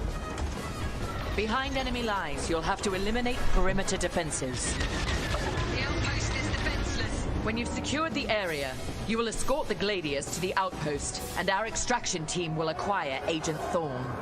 Once Thorne is secure, reach your Gozanti cruisers and return to the Overseer. What's really going to sell this game is how complicated it is to control. Because it's really got to play like a simulator. It can't. I feel like that's what sells these pilot games. Titan 3, take out those fighters. Understood. I'll handle it. You have my thanks. This ain't doing it for me, I'm telling you. No time to celebrate. Move on.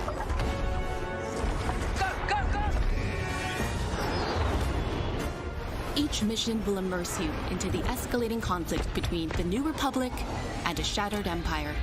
Debrief with your squad mates between missions. You're our new wingmate. Customize and master all 8 starfighters and join the galaxy's finest. I need you focused and ready to go. Oh. That's her. From bombing runs at the Nadiri dockyards to setting a trap in the Xavian Abyss. The story of these rival squadrons will push the war to the brink and define the galaxy for years to come. I look forward to seeing you in combat October 2nd.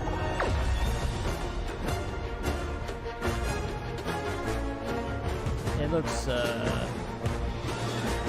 fine, I guess. Didn't really get me that hyped. That is not all EA has to share from a galaxy far, far away today. At Star Wars Galaxy Edge, you can enter the world of Batuu, where you can visit Oga's Cantina or jump into the Millennium Falcon on a run to Smuggler's Cove. It was this incredible adventure at Disneyland Resort and Walt Disney World Resort that inspired The Sims' latest game pack. Check this out. What? What? I'm sorry?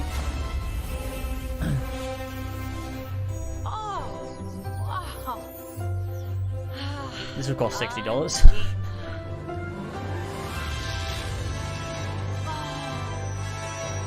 I love The Sims so much.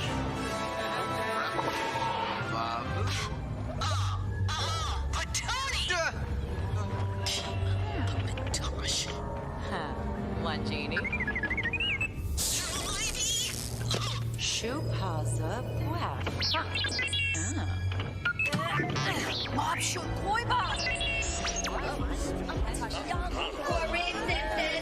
Nirma, Wegrin. You Sims.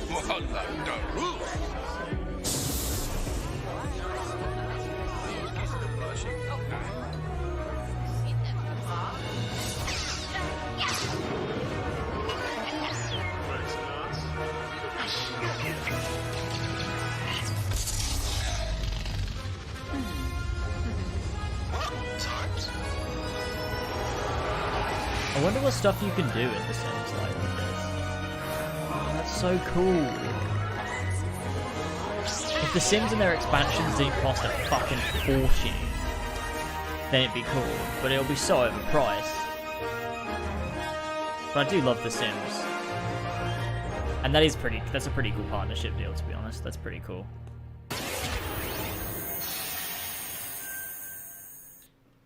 There is even more Star Wars to come later in the show. Lego Star Wars, the Skywalker Saga is up, and as we move into our second hour, we've got Fall Guys Season 2 still to come, the reveal of that, which I can't wait for you guys to see. And of course, a gameplay demo of Ratchet and Clank Rift Apart for PlayStation 5. But right now, you might remember this next game from Annapurna Interactive from last year's Microsoft E3 event. And today, I'm excited to share a new announcement from the team. This interactive thriller about a man stuck in a time loop is one of this year's most intriguing indie titles, and now they've added an absolutely all-star cast to the game. Here's a whole new look at 12 minutes. Yes, boys! This looks so good! Oh, I'm so excited for this. Fuck, they haven't talked about this for fucking ages. All right. Close your eyes. I want you to think of a flower. Look at its contours, its curves. Now I want you to imagine it changing. Moving backward. Returning to its bud. Think of that bud. Unopened.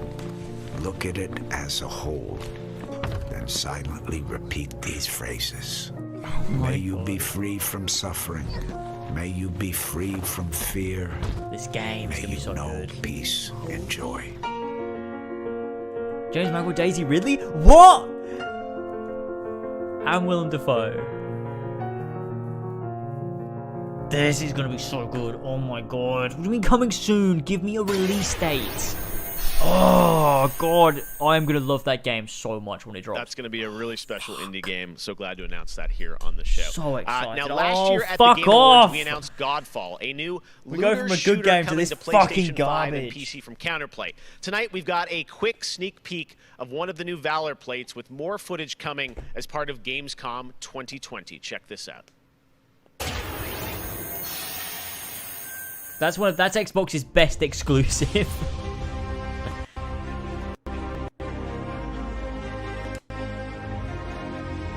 Hey guys, welcome back to the epic shooter looter slasher game. Today we're going to be getting all of the loot with the fly outfits. Look like a big moth, guys. Today we're going to hit the big enemy 700 times to kill it and get lots of loot. Fuck this game, man. Seriously. Fucking hell. Oh, there you go. Ridge have sent me my new epic game mode.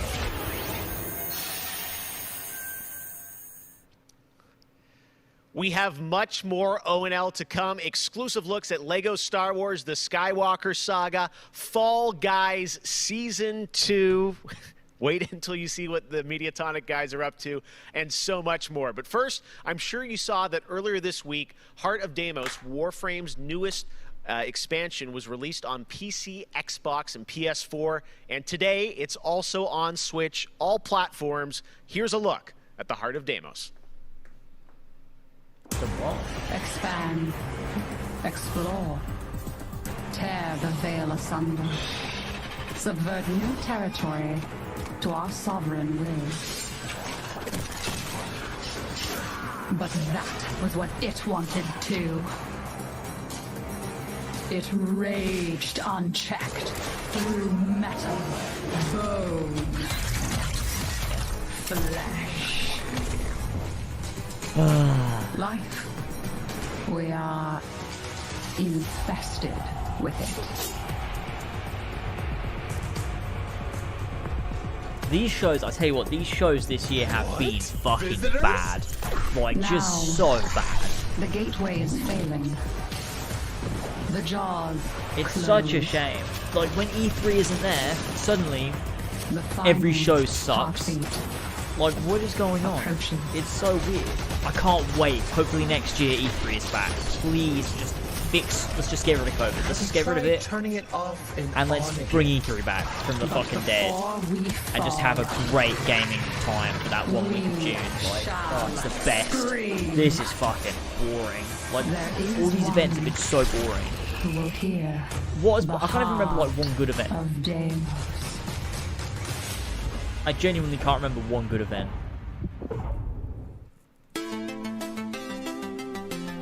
So many people have been discovering or rediscovering video games during lockdown, whether it be older people or bored teenagers or middle-aged parents who suddenly find they have to do something together with their kids. And I think I've given out more advice about video games in 2020 than any other time ever. Who are you? As a result, it's more important than ever. Why are you sitting in a children's room? What's going on? A pandemia pela qual a gente está passando tem sido período difícil a todos. Então, nesse momento, eu acho que a gente precisa lembrar de mostrar mais empatia, demonstrar mais PS5 amor, event, yeah, that was a pretty good carinho, one. That was a pretty good one. Even then, though, it was a bit lackluster. Like, because obviously we got Spider-Man, we got Horizon, and that was really cool. Seeing the PlayStation in action, all that stuff. I hope everybody gets healthy. But even that was a little bit underwhelming compared to, you know, what PlayStation usually bring to the table. Care about other people and wear your masks. Jogos são, na minha opinião pessoal, a forma de arte mais incrível de se expressar. Eles englobam tudo: música, arte, escrita, e você tem a chance de controlar e vivenciar essas experiências você mesmo. É mágico, é maravilhoso. Jogos são por amor. Video games are for love. Shut up, you fucking bitches. Jesus Christ. Fucking hell.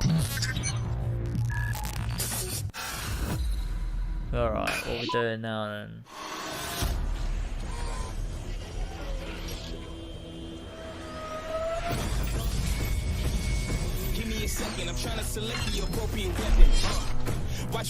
Oh my god, no, stop copyrighting me with random rap music. What is it with fucking new game trailers and using rap music? Jesus fucking hell. I swear to god, I'm just getting old. I'm just getting old. I just don't care about this bullshit anymore. Like, fucking hell.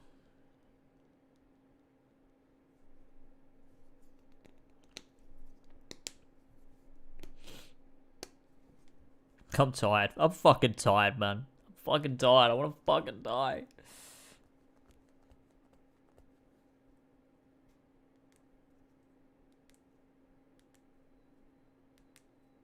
Video games are to one day become a creative director on Assassin's Creed Valhalla and then cheating on your wife with 20 women. That's what I call an Epic Gamer Pro move.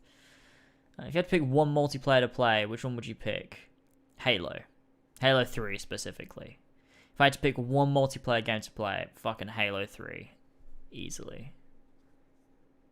The best multiplayer out there. I think the only other thing that matters in this whole show is LEGO Star Wars. The rest is going to be just bullshit. Because they fill their shows with bullshit. Because any game that matters is doing their own thing. Oh, here we go, we're back. We're back officially into hour 2. We've got an hour more of great stuff to show you.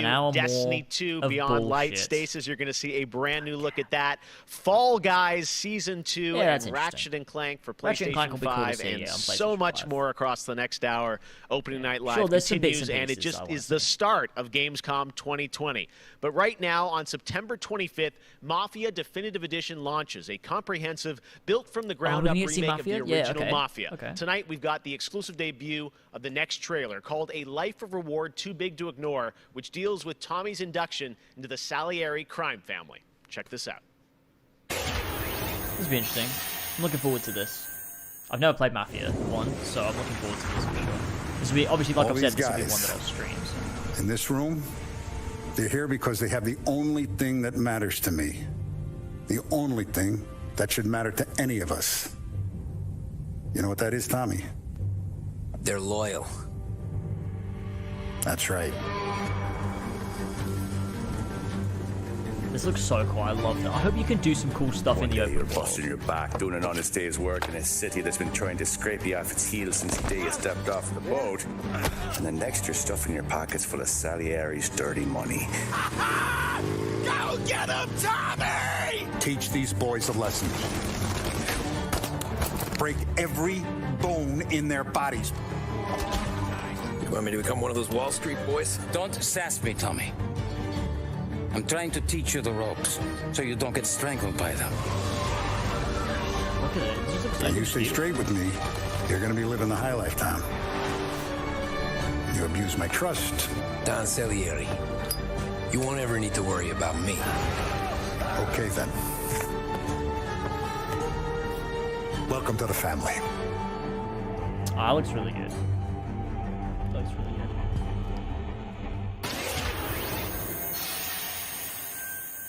I can't wait to play Next, that we're going to introduce you to a turn-based multiplayer strategy FPS from a team in Montreal, Canada. Lemnis Gate is coming in early 2021 and has a unique mechanic built around a 25-second time loop. Check this out. Oh, I've seen this game. It's actually quite an interesting concept for a multiplayer like experience.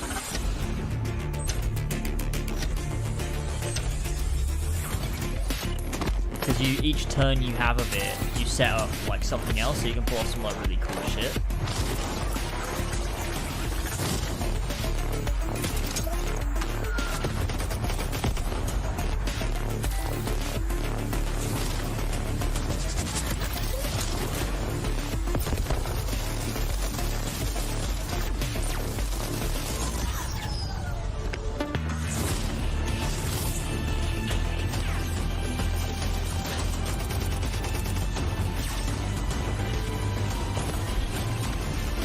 Yeah, I hope that Mafia has stuff you can actually do in the open world.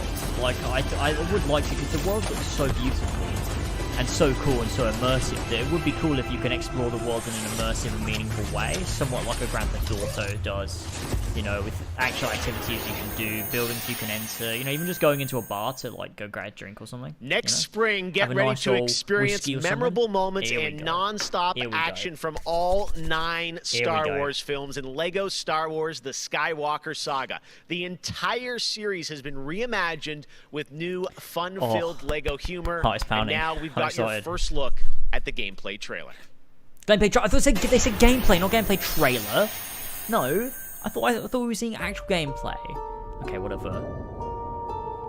I want to learn the ways of the Force and become a Jedi like my father.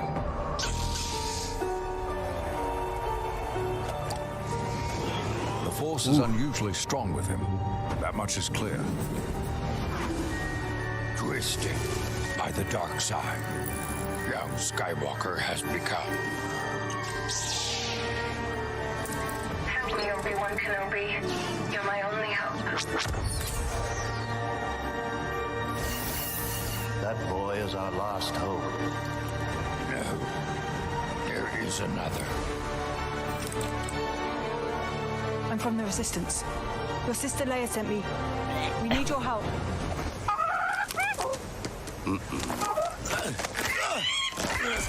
I'm glad they got Ryan Johnson in to do that. He's a king of comedy. The big smack, that looks cool.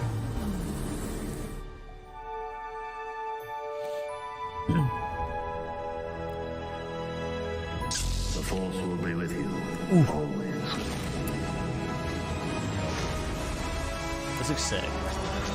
Oh man, oh man. Whoa! That looks so good. Punch it! Not him, the Falcon. Oh man, this looks so good. Oh my god.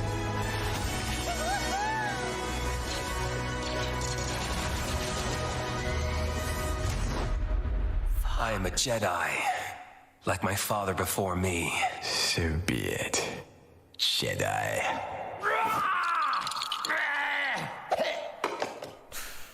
Huh? Oh man, that looks so good. I'm so fucking pumped. Ah! It can't come soon enough, boys. It cannot come soon enough. That looked so good. Man, Lego Star Wars looks so fun, coming to next gen as well. All right, we'll be right back with more world premieres from huge new games like Ratchet and Clank, Rift Apart, Medal of Honor, Above and Beyond, and Destiny 2. But before that, here's a look at a game that is launching tonight on Nintendo Switch and Steam. It's called Struggling from Frontier, a fun physics-based platformer where up to 2 players control Troy, our fleshy hero. Check this out, and remember, you can play this tonight. Rule is you should not have a single player campaign with multiplayer game which you pick. Well, that's a dumb rule because Halo has a multiplayer, and I would pick Halo. It's a multiplayer game that has a multiplayer. So that's a dumb rule.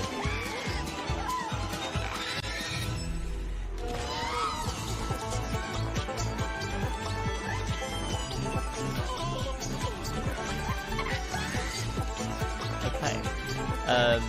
Lego Star Wars looked good. It looked really good. I'm very much excited for Lego Star Wars. It looks so good. So good.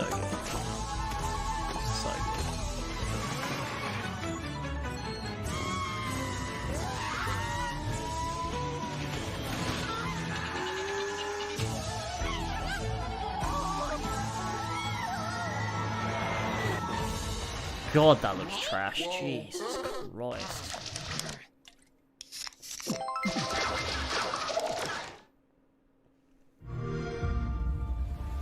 Hey guys, it is the Xbox here. Welcome back to another Xbox.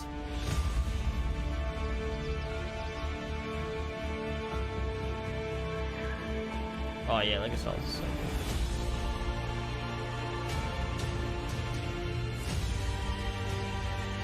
What is this game?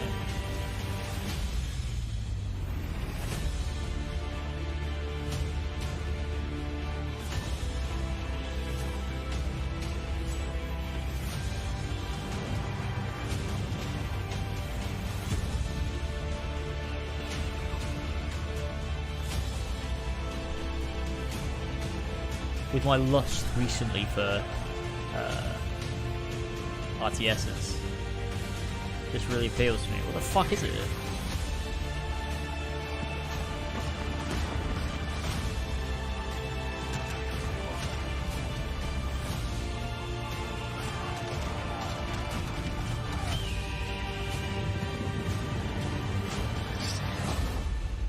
I've recently been playing a fuck ton of Total War.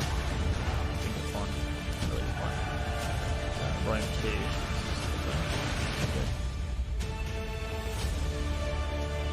Oh, it's Age of Empires 3. That was really cool. Looks really fun. Love a good RTS. God, I love RTS so much. Where are we? We're near Little Hope. It's by the guys that made Until Dawn, right? I never played this, the other one they did, whatever it was. What more proof is needed that the devil walks among us in Little Hope? But I don't think it lived up to Until Dawn, what I heard.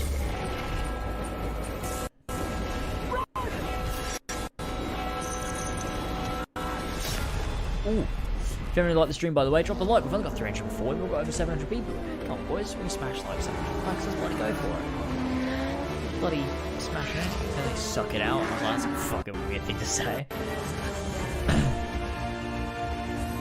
What game is this? I like driving games, they're really happy.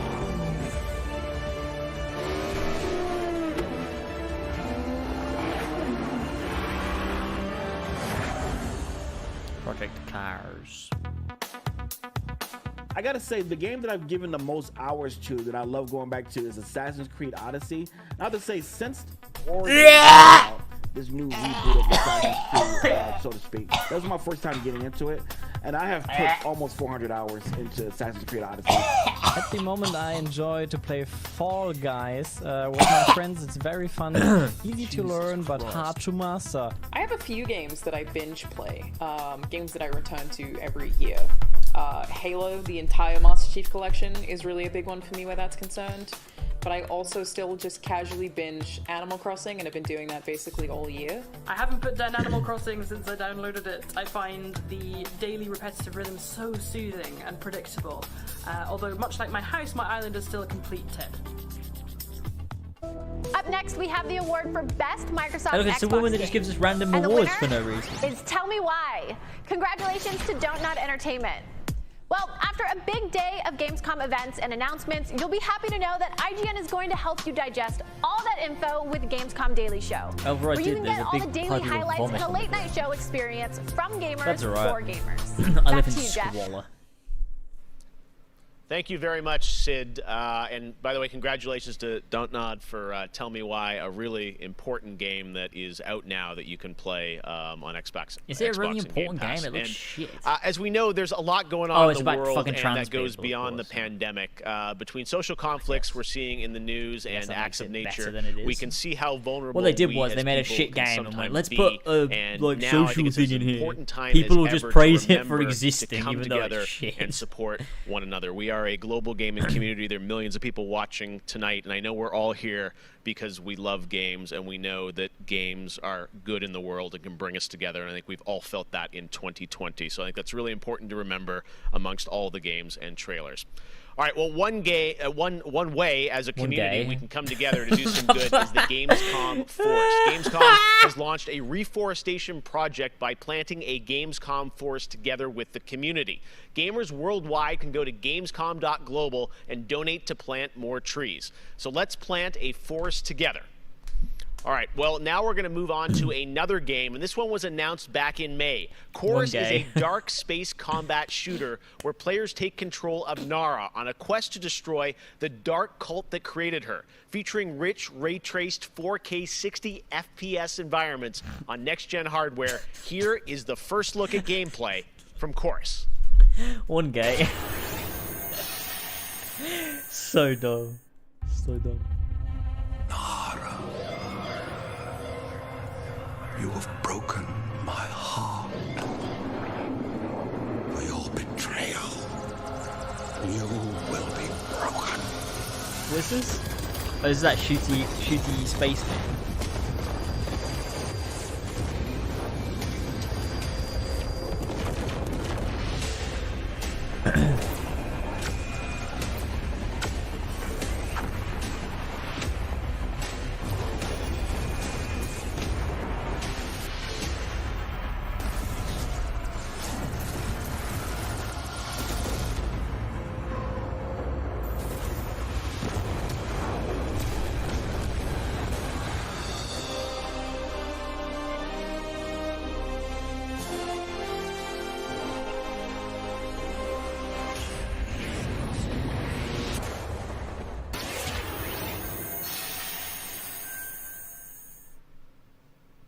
How many crowns have you won? If one game has defined the summer of 2020, it absolutely is Fall Guys from Mediatonic in London and Devolver.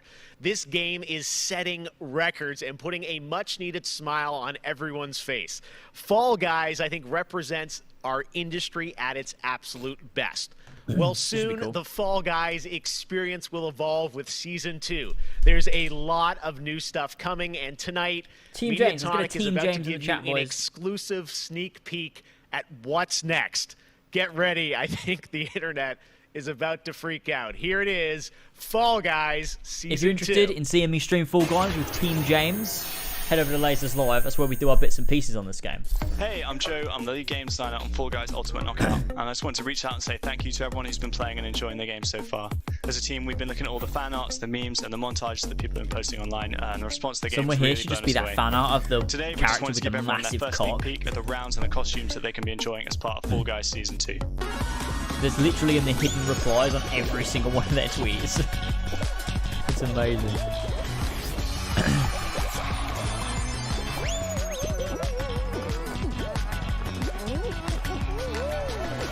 In Season 2, you'll be dressing your Fall Guy as a medieval hero and competing Yes. across brand new rounds inspired by epic quests from the Middle Ages. That's Traverse good. giant drawbridges, dodge swinging axes, and scale movable siege ramps in the quest for ultimate game show glory. I like that. That's a good theme.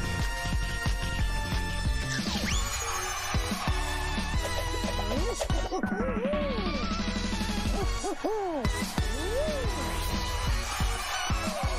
like it a lot.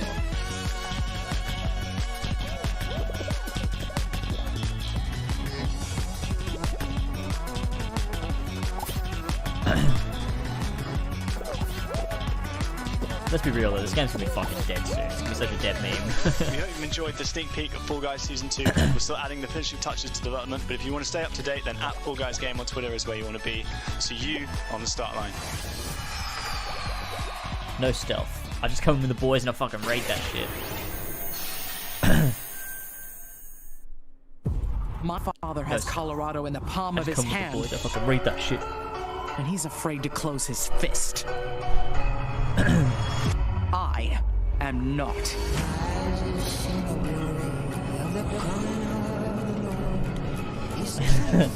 One gay. One gay. I like that.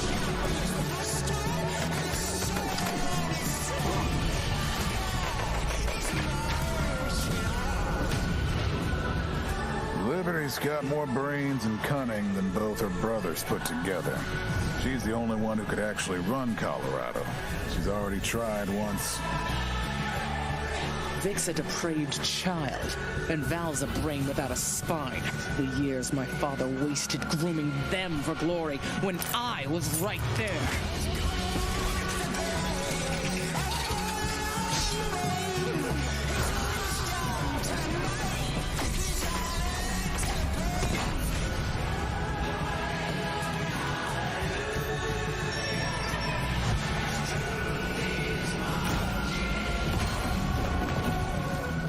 To Arizona, Rangers.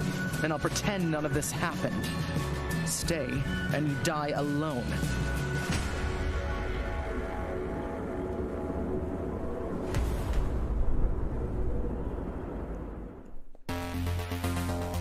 I really haven't found any new appreciation for gaming at this time, because my appreciation for gaming before couldn't be higher. Com certeza, jogos multiplayer preenchem completamente a conexão social que eu preciso ter com outras pessoas nesses tempos de isolamento. E é o mais próximo que a gente pode ter de experiências reais com pessoas que estão longe da gente. You get to travel all over the world in games, which is something I've always taken for granted. At the moment I'm playing Ghost of Tsushima and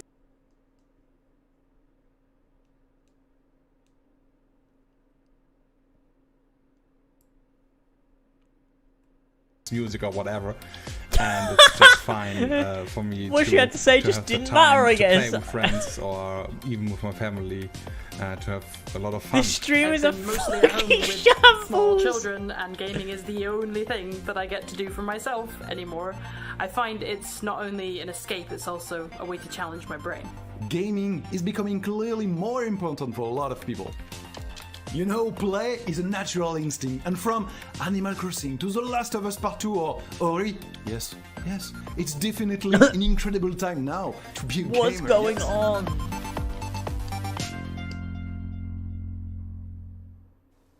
Hey everyone, I'm Vince Sampella, head of Respawn Entertainment.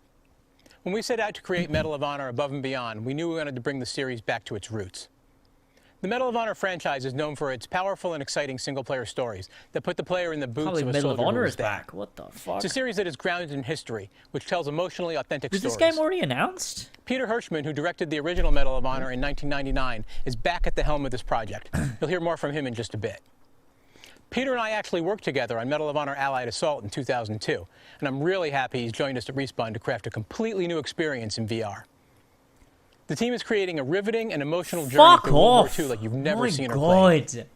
It weaves in the personal stories being a huge of the Medal of veterans Honor and fan survivors hearing of the that. war, What a middle through finger. powerful interviews My that help set the God, stage for what players will experience. We're taking it back to More its than just roots a by game. making a You virtual could not be reality more excited game. to show Well the done, world the Respawn. next You've look nailed it. You've at Medal of actually Honor well Above and done. Beyond You've nailed and the it. game's action Fucking packed brilliant. story. That's what all the Let's Medal of take a Honor look. fans wanted. Actually, they're all begging for a VR game. That's what everybody wanted. Well done. Well done. Well done. Yeah, you killed it. Brilliant.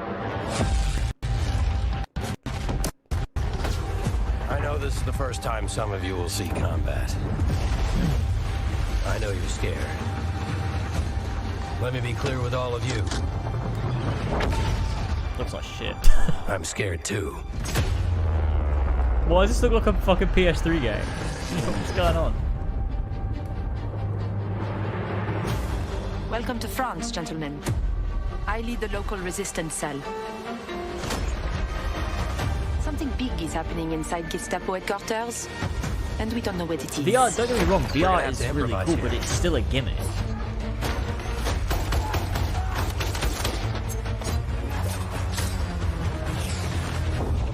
It's not the same as playing a proper Members game. of the resistance are perhaps the bravest people fighting in this war.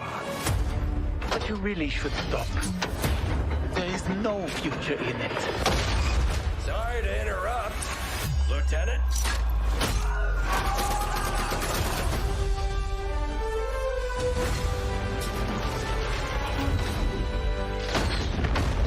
Be a wild ride, but oh, that's awful. We'll get you there. Jet fighters, brace yourselves. Yeah, not interested.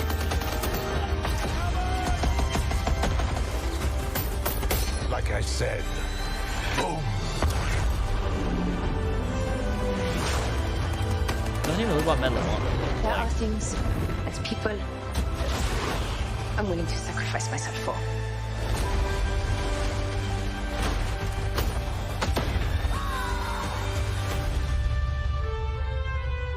Somehow, this motley crew has been tasked with saving civilization. God help us all. Yeah, not interested though.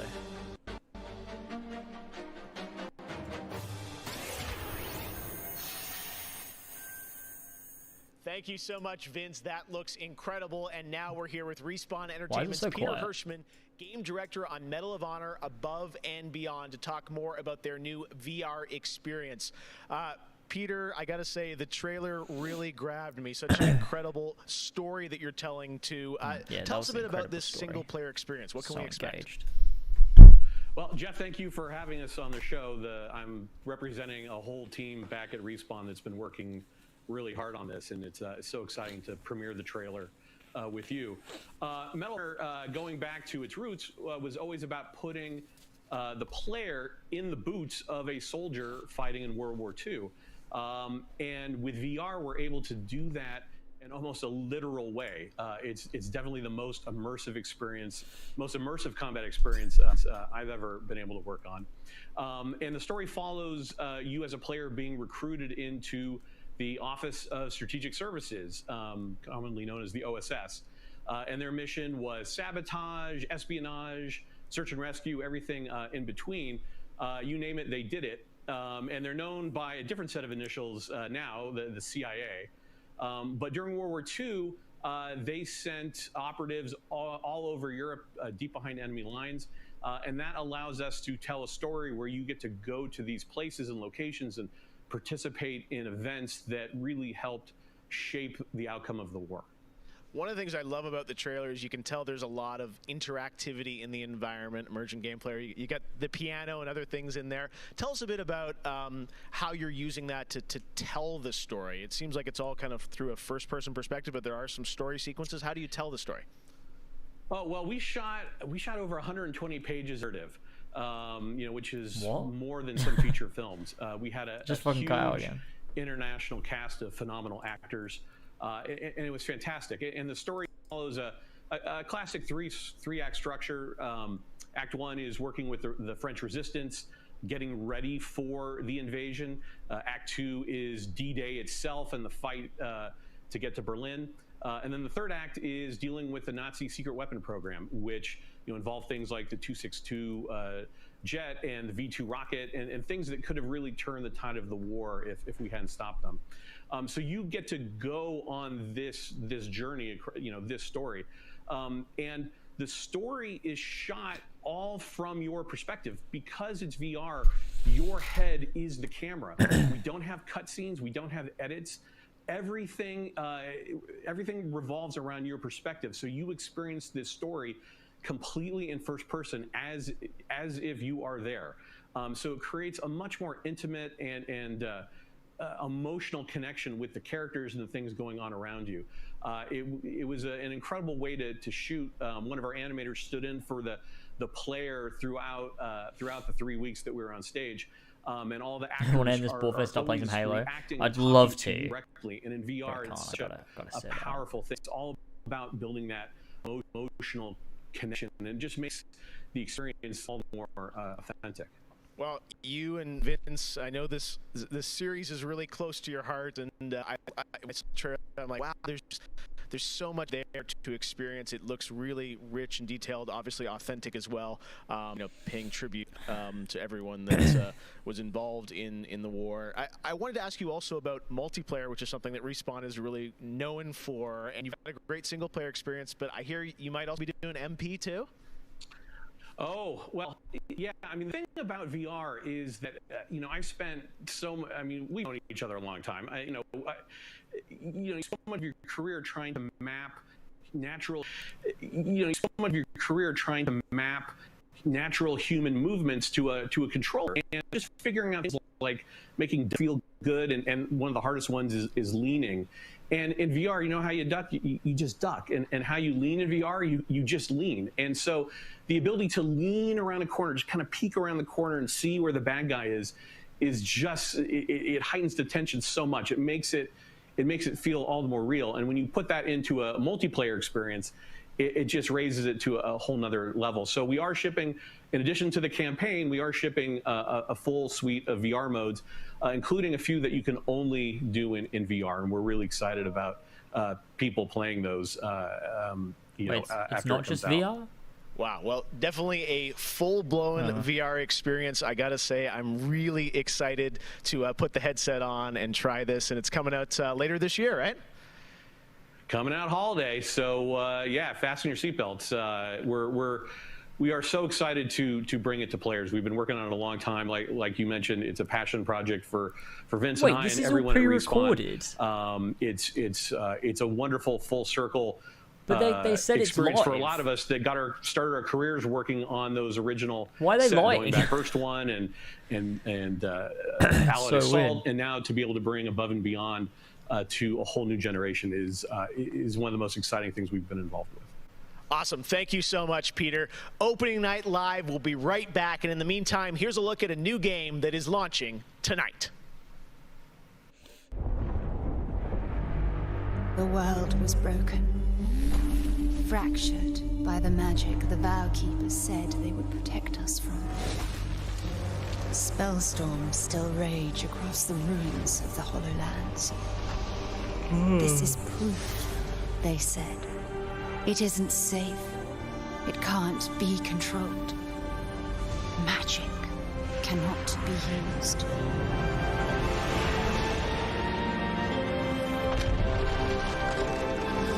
Getting loud again. Scared.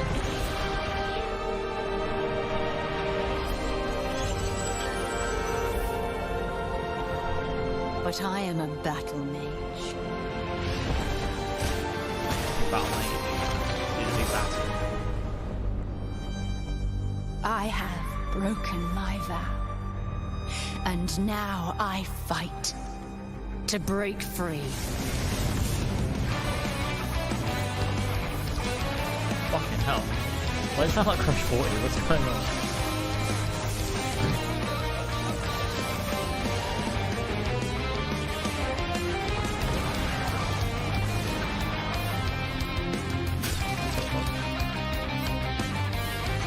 Epic multiplayer game, right? The music's doing it for me though, just that.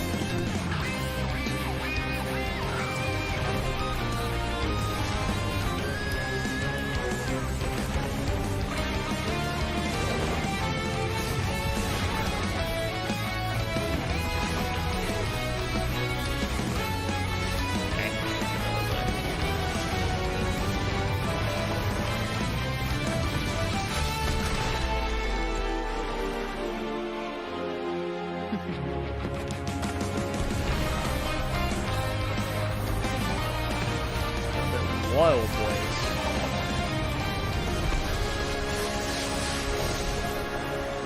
Welcome back to Spellbreak. Today I'm showing you how to get the maximum armor. September the 3rd. It's next week. free. Oh my god.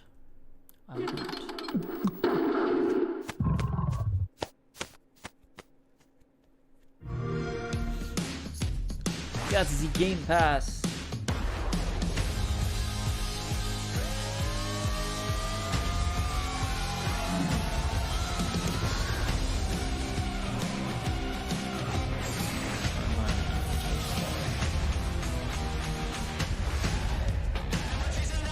Final Fantasy.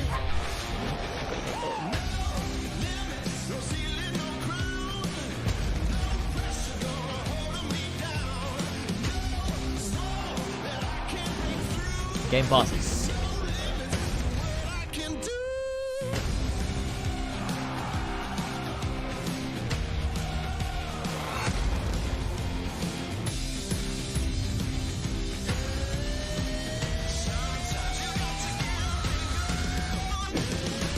Age of Empires 3. Boys, I'm gonna fucking play it because I got Game Pass. I'll just real good.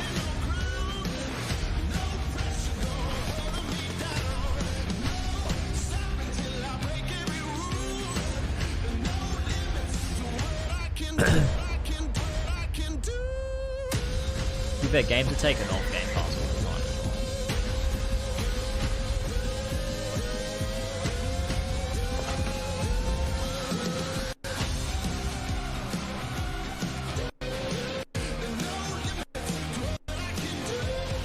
Just walked it like fucking ass. Set it!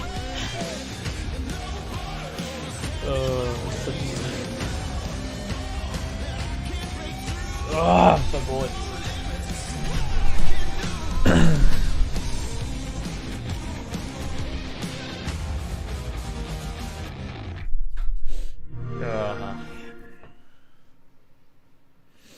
So many great games in Xbox Game Pass, and many of tonight's games are in it as well.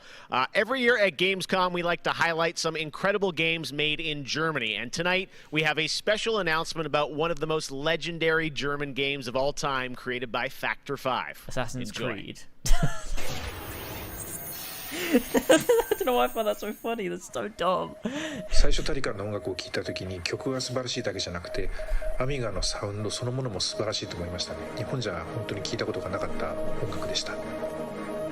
Factor 5 was so far ahead of the curve, and each of their games pushed game technology as far as possible.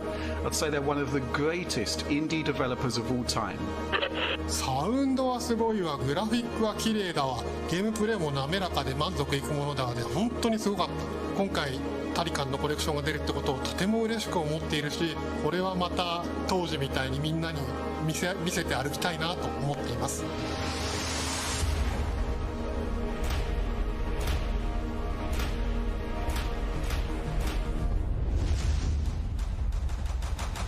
This was the first game that allowed me to completely fulfill my musical vision.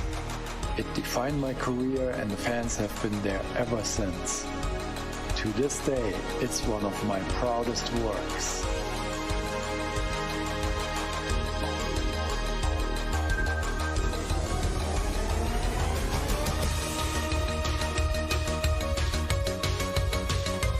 It's really weird because I just know there is someone out here who's like, someone out there that's like so hyped for it, like they're just overjoyed about it. It's just baffling. In June, Bungie revealed a new era of Destiny 2 that starts on November 10th with Beyond Light. For the first time ever, Guardians will add a new elemental power to their arsenal, the dark power of Stasis. With Stasis, players will take on the powers of darkness to control and dominate the battle. Here's an all-new look at Stasis from Destiny 2 Beyond Light. But I know I can't. I know I can't play Destiny 2 again because it will consume my life. And it's an issue. It's a big issue. The floodgates are open. The darkness is here. As you step away from the light, we need only look inward. Focus your power. Let it grow. Our fight is far from over.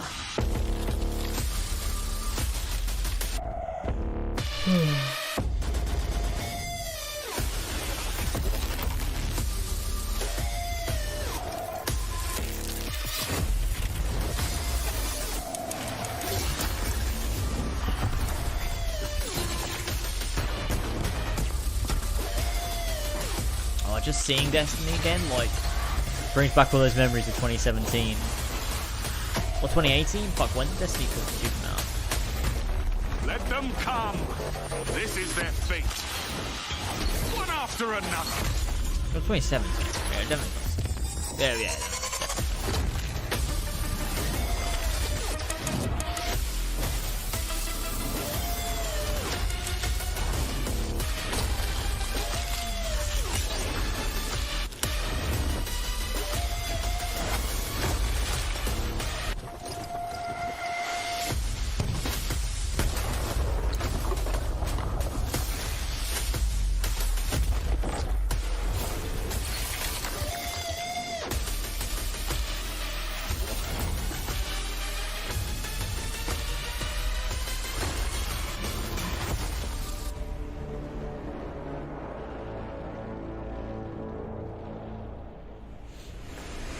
Thanks for that one, Bunchy. But if you could come back to Halo, I'd, really appreciate it. I'd really appreciate it. If you could come fix Halo, that'd be sick. I mean, they've got that Bungie guy, though. I have one more award to give out tonight, and that is Best Sony PlayStation Game. So, why? Without further ado, the winner is Cyberpunk 2077. Congratulations.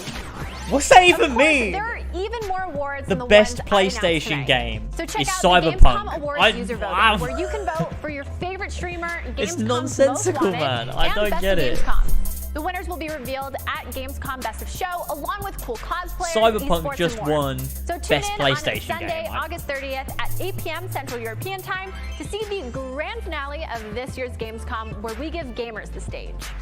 That's it for me tonight, but before I turn it back to Jeff, I just want to say that I hope everyone out there is staying safe and healthy. We're all in this together, so take care. Back to you, Jeff. This together. Thank you very much, Sydney. It's great to have you on the show again this year.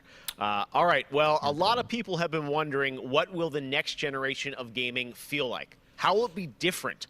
What is that generational difference? Clank? Well, back in June, we saw the announcement of Ratchet and Clank Rift Apart from Insomniac Games, a title which uses the power of PlayStation 5, the SSD hard drive, and the DualSense controller to create an experience that Insomniac says is only possible on brand new hardware. Well, now it's time for you to decide if you see the difference. Here's an extended, uninterrupted demo of live PlayStation 5 gameplay of Ratchet and Clank Rift Apart. Enjoy. Would have been cool if they demoed something else that I was interested in, but, this is cool nonetheless to see the PS5 in action. Uncut PS5 footage, boys.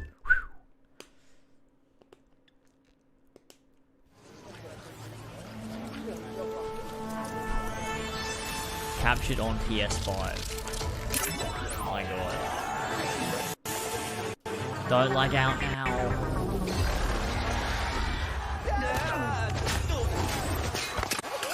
Ratchet and Clank. We're back. And not far from where we last saw him. We may still have time to put a stop to this.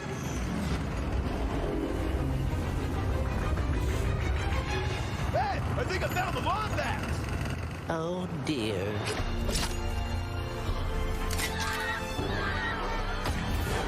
Let's show him how it's done. Bringing out the big guns. All the different stuff going on screen at once, like, it's really cool. So much, like, movement. Background stuff, you got the trees swaying. Like, the destructive elements, where those leaves are going off. Look at that! Oh my god, there's just so much going on.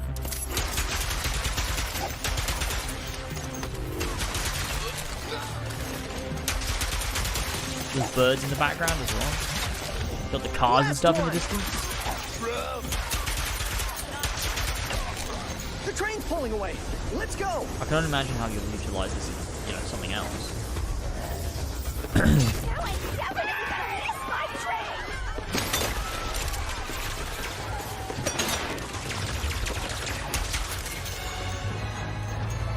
Ratchet and Clank, I've been looking everywhere for you. Put down the Dimensionator, Nefarious.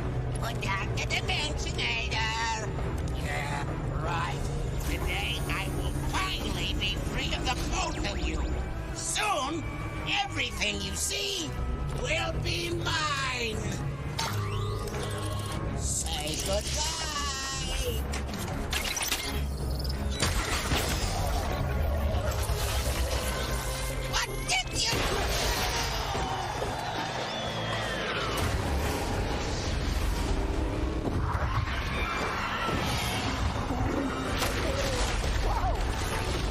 at like the real-time destruction Was you're that seeing. supposed to happen? Hitting Nefarious' device seems to have destabilized reality.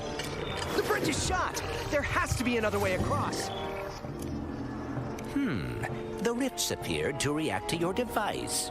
Try pointing it at one of them.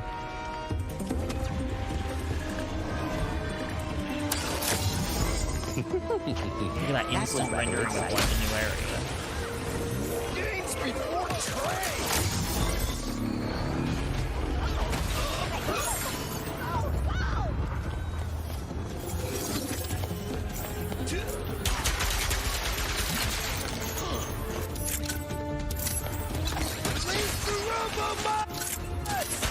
Wait, Robo. What?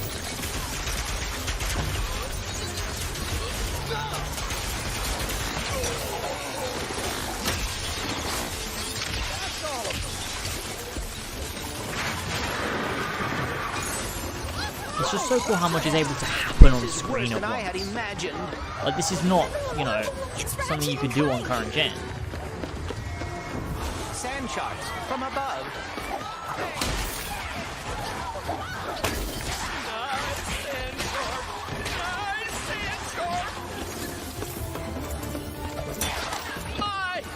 Yeah, I'd say frame rate and all that stuff is mostly it's the compression of YouTube and everything. That's what's going on here. It's the same with like, you know, Resident Evil and stuff. It's a bit off the compression. A kraken, or at least a very large octopus. Look at that. It's so crazy how seamless this is. Like, look at that. No loading, nothing, just immediately right into it. Hey, at least we're on the same planet this time. Nefarious is on the other side of that building. Let's get moving before he does anything else to break reality. That's genuinely, that's very impressive. Just this instant loading of new areas. It's beautiful. Did Dr. Nefarious really resurface after all these just to try and take over the universe again? Yeah, I kind of wish he was doing a worse job. He must have more planned than he is telling us. That's what I'm afraid of.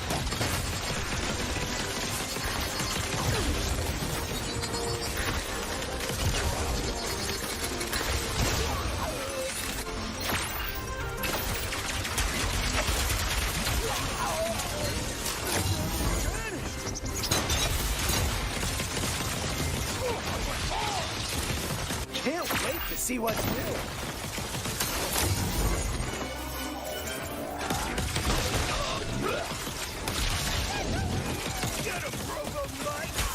More butts?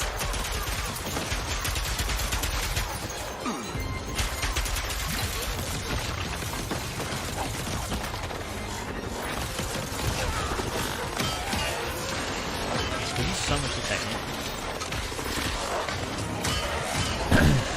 I can only imagine how, like, you know, using the PlayStation 5 and next generation tech is going to affect, like, a mainline Kingdom Hearts game as well. Like, that's what I'm thinking, more looking at a game that looks like this. Look at that instant rendering of, like, a new fuck. That's insane. That's insane. What the fuck? Instant loading. Like, this is mad.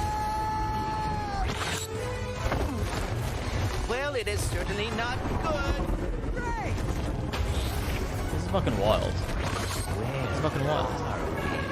Battle of a million Heartless. We're gonna do big kills.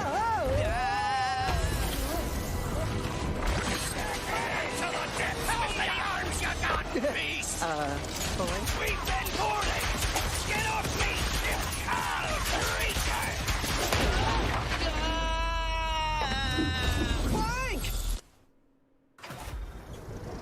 That's mad. Being able to just render in these new, entirely different places instantly. It's a game changer. Ratchet. We are too late. Ratchet? Who? Ratchet? More like Ratchet. Cool though. It's cool. That was really cool. That was a really cool fucking demo.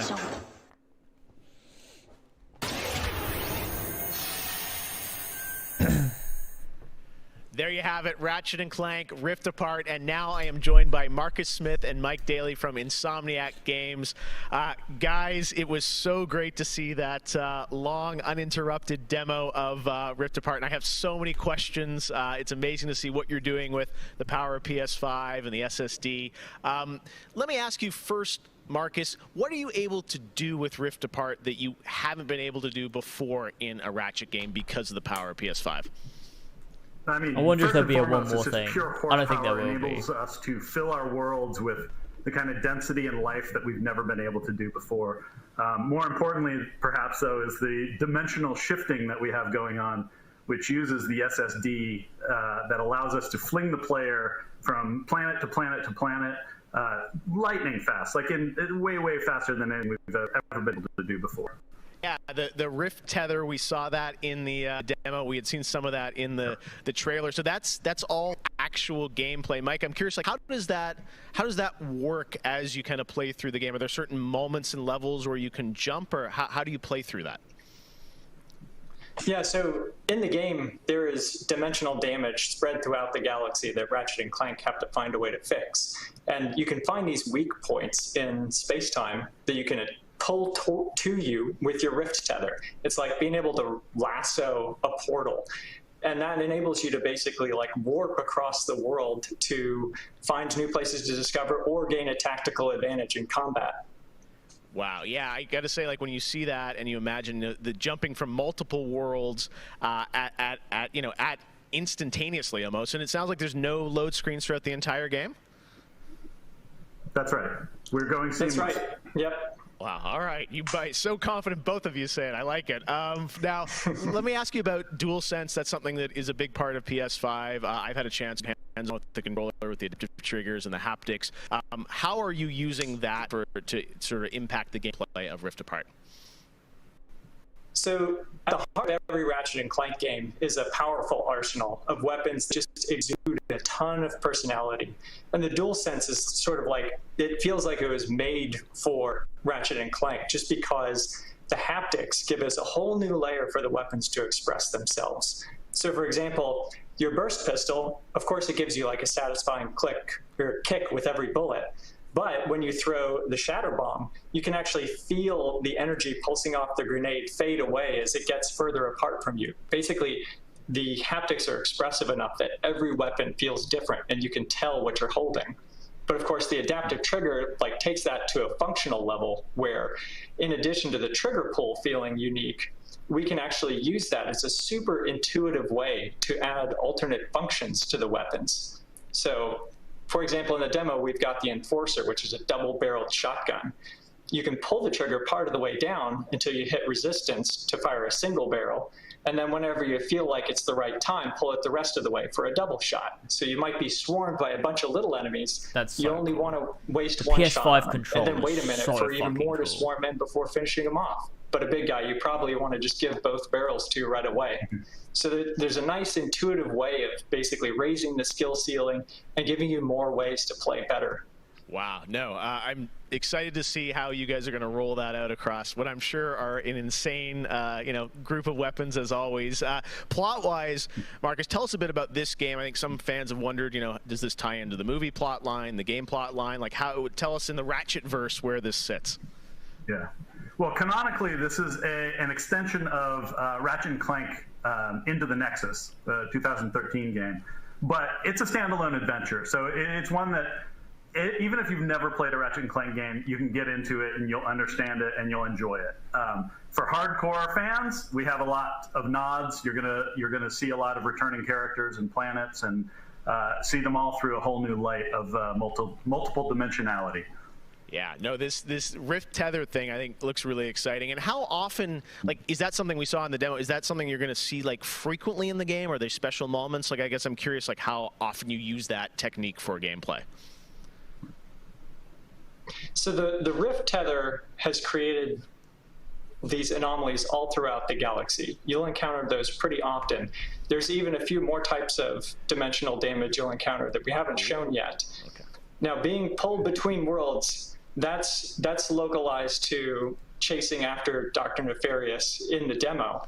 And that's sort of reserved for special moments when you really have to, when the dimensional damage really tears wide open. Well, I got to say, it looks incredible. And then at the end, we got another tease of this female Lombax. I know you guys have confirmed she is playable in parts of the game. I think everyone wants to know, though, do we have a name for her? I mean, the world is more interesting with mysteries, and we're going to have to keep this one a little longer. Do we get a number of letters in her name or anything?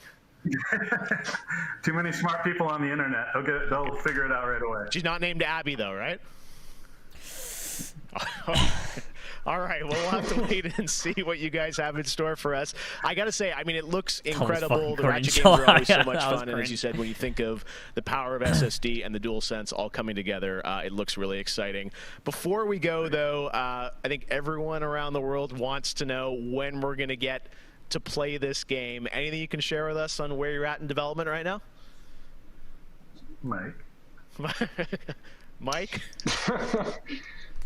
So Ratchet and Clank is coming out in the PS5 launch window. So we haven't announced a specific release date yet, so stay tuned for that. What kind of window? Is it big window? So, no, I'm just kidding. All right, that's all we're going to get, I'm sure. Ratchet and Clank Rift Apart coming in the launch window for PlayStation 5. I got to say, Insomniac, we're so excited what you guys are doing across PlayStation, and the game looks incredible. So thank you so much for all you've done, and we look forward to seeing more of Rift Apart soon.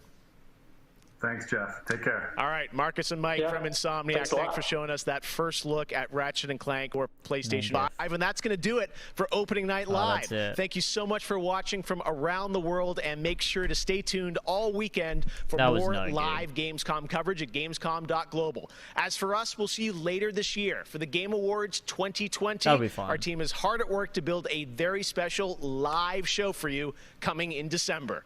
We'll see you then. Good night.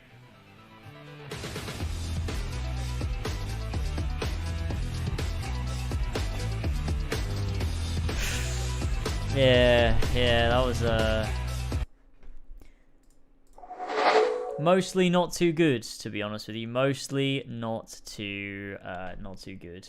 Gonna be honest with you. Let me just wheel this back a bit to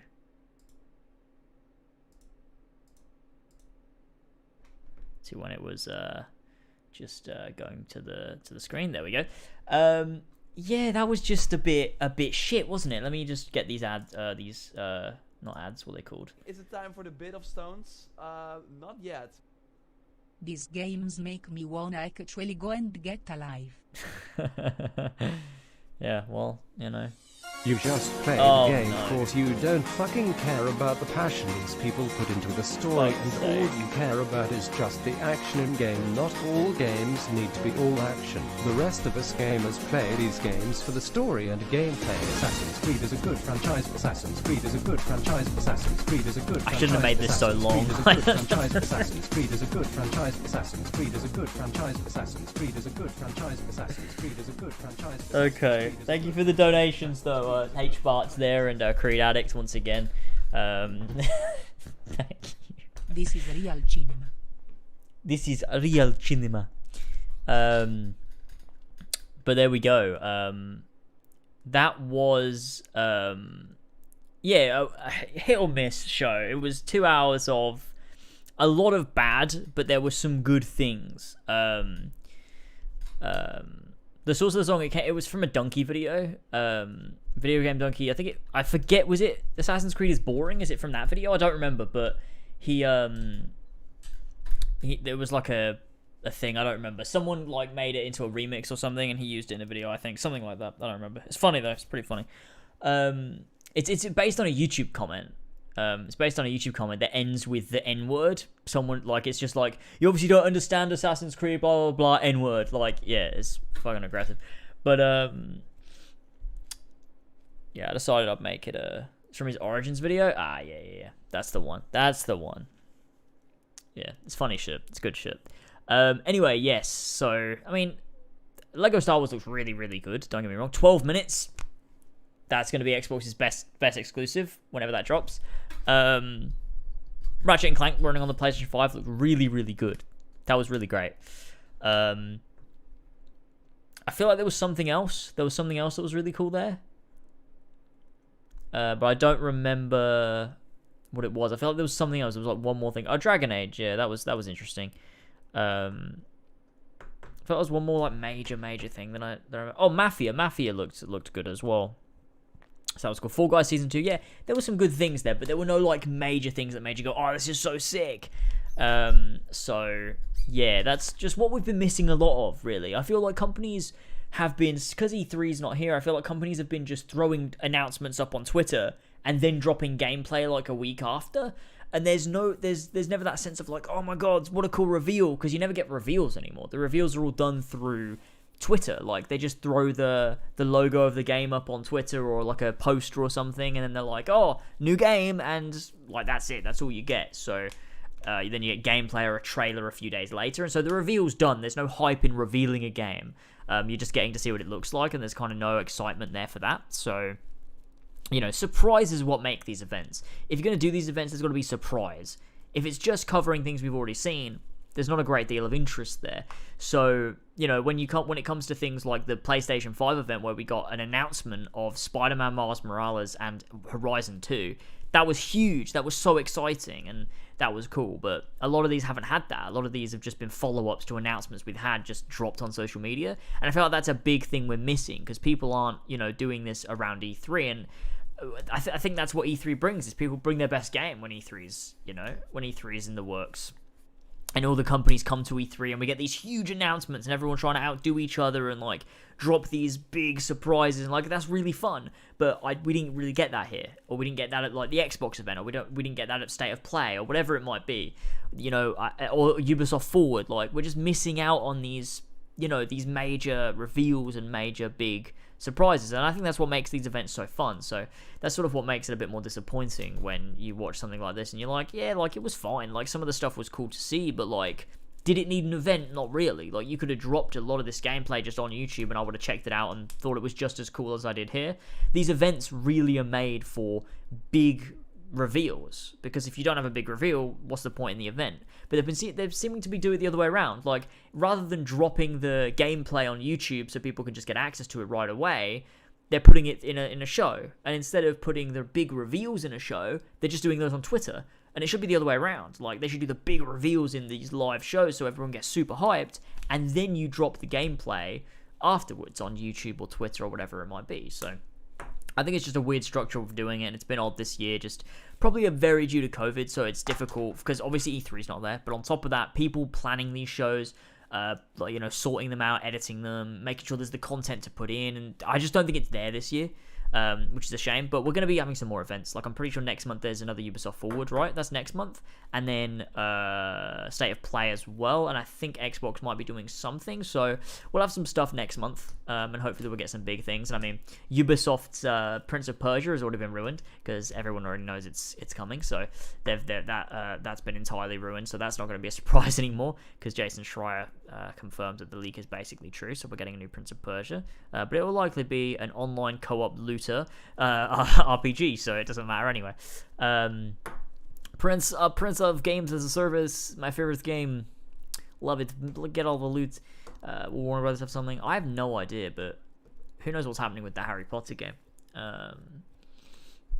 Yeah. Make one gay donation. Like, nah, it's not funny enough. It was funny at the time, but I'm not going to run that one into the ground.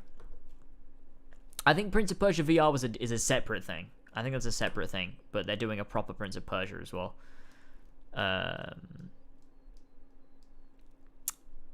But yeah, there you go. But, you know, Ubisoft's events next month will show off probably some more Far Cry, some more Watch Dogs Legion. They'll announce that Prince of Persia, and then we'll see more Assassin's Creed, I would think. Hopefully at that event, we'll get to see a little bit more Assassin's Creed Assassin stuff. That'd be cool. But, you know, who knows? Who knows? But yeah, I don't think I have a great deal much more to say. I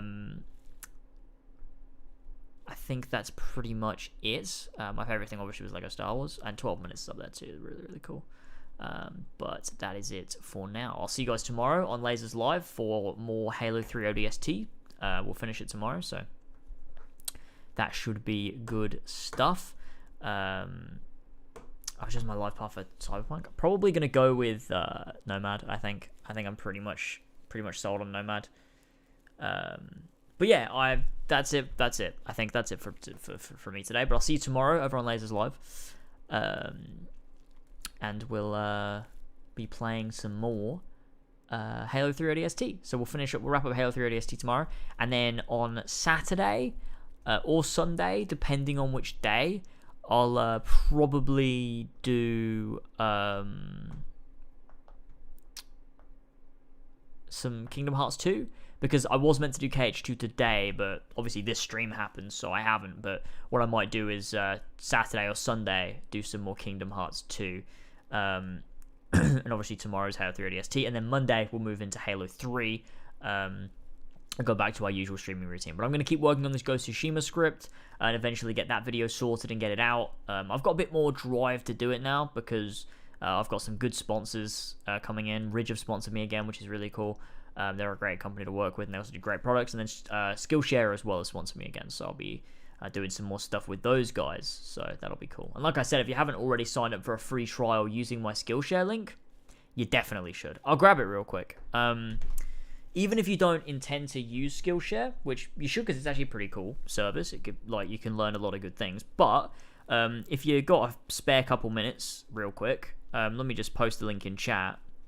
If you sign up for a free trial, I get paid for everyone that does that, and it just helps support the channel, because I'm trying to build a new PC so that I can do way more streaming and play like PC games and stuff. I've always wanted to be able to do that properly and do a lot more with that, and it's time I upgraded and put more into the channel. And obviously I'm trying to finish my office and stuff too, so I'll just grab this link real quick and throw it in chat for you, because it'd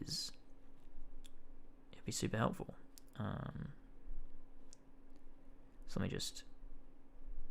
But yeah, you get 2 months free. I think it asks you to sign up using, a PayPal or something. But basically, oh no, wait, that's not my correct link. Hold up, I need to grab it from here. But it asks you to sign up using payment details. But all you then have to do is cancel the subscription or whatever.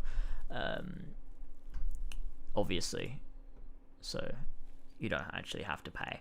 But it's the same as any free trial system. You know what I mean? Let me just go grab it real quick and throw it in chat, just for anybody that wants to help support the channel and whatever, because I know some people are saying, people always say oh, I would donate or I would do this, but I don't have the money, or I'm too young or whatever, and it's I understand that. So that's a way of doing it. There's the link. If you go over to that link, you can sign up for a free trial, and Skillshare will support the channel through that. So there's that. Obviously, you don't have to, but if you felt like it, then you could. Hey! Martin Scorsese says one gay is real cinema. Indeed they do. Anyway, that's it from me. For anyone that signs up, big thank you. Thank you for the donations as well. I love you. I don't know what that was. I was meant to do that. That was absolutely handicapped. But that is it from me. I'll see you guys tomorrow. I'll keep working on this video, like I said, but tomorrow on Lasers Live. So if you haven't subscribed to Lasers Live, do that. Follow me on Twitter and Instagram for updates on videos and streams and all that stuff. And I'll let you know when another one of these events is going to happen. Over on Twitter, I'll be like, this is one, I'm going to stream it when it's announced.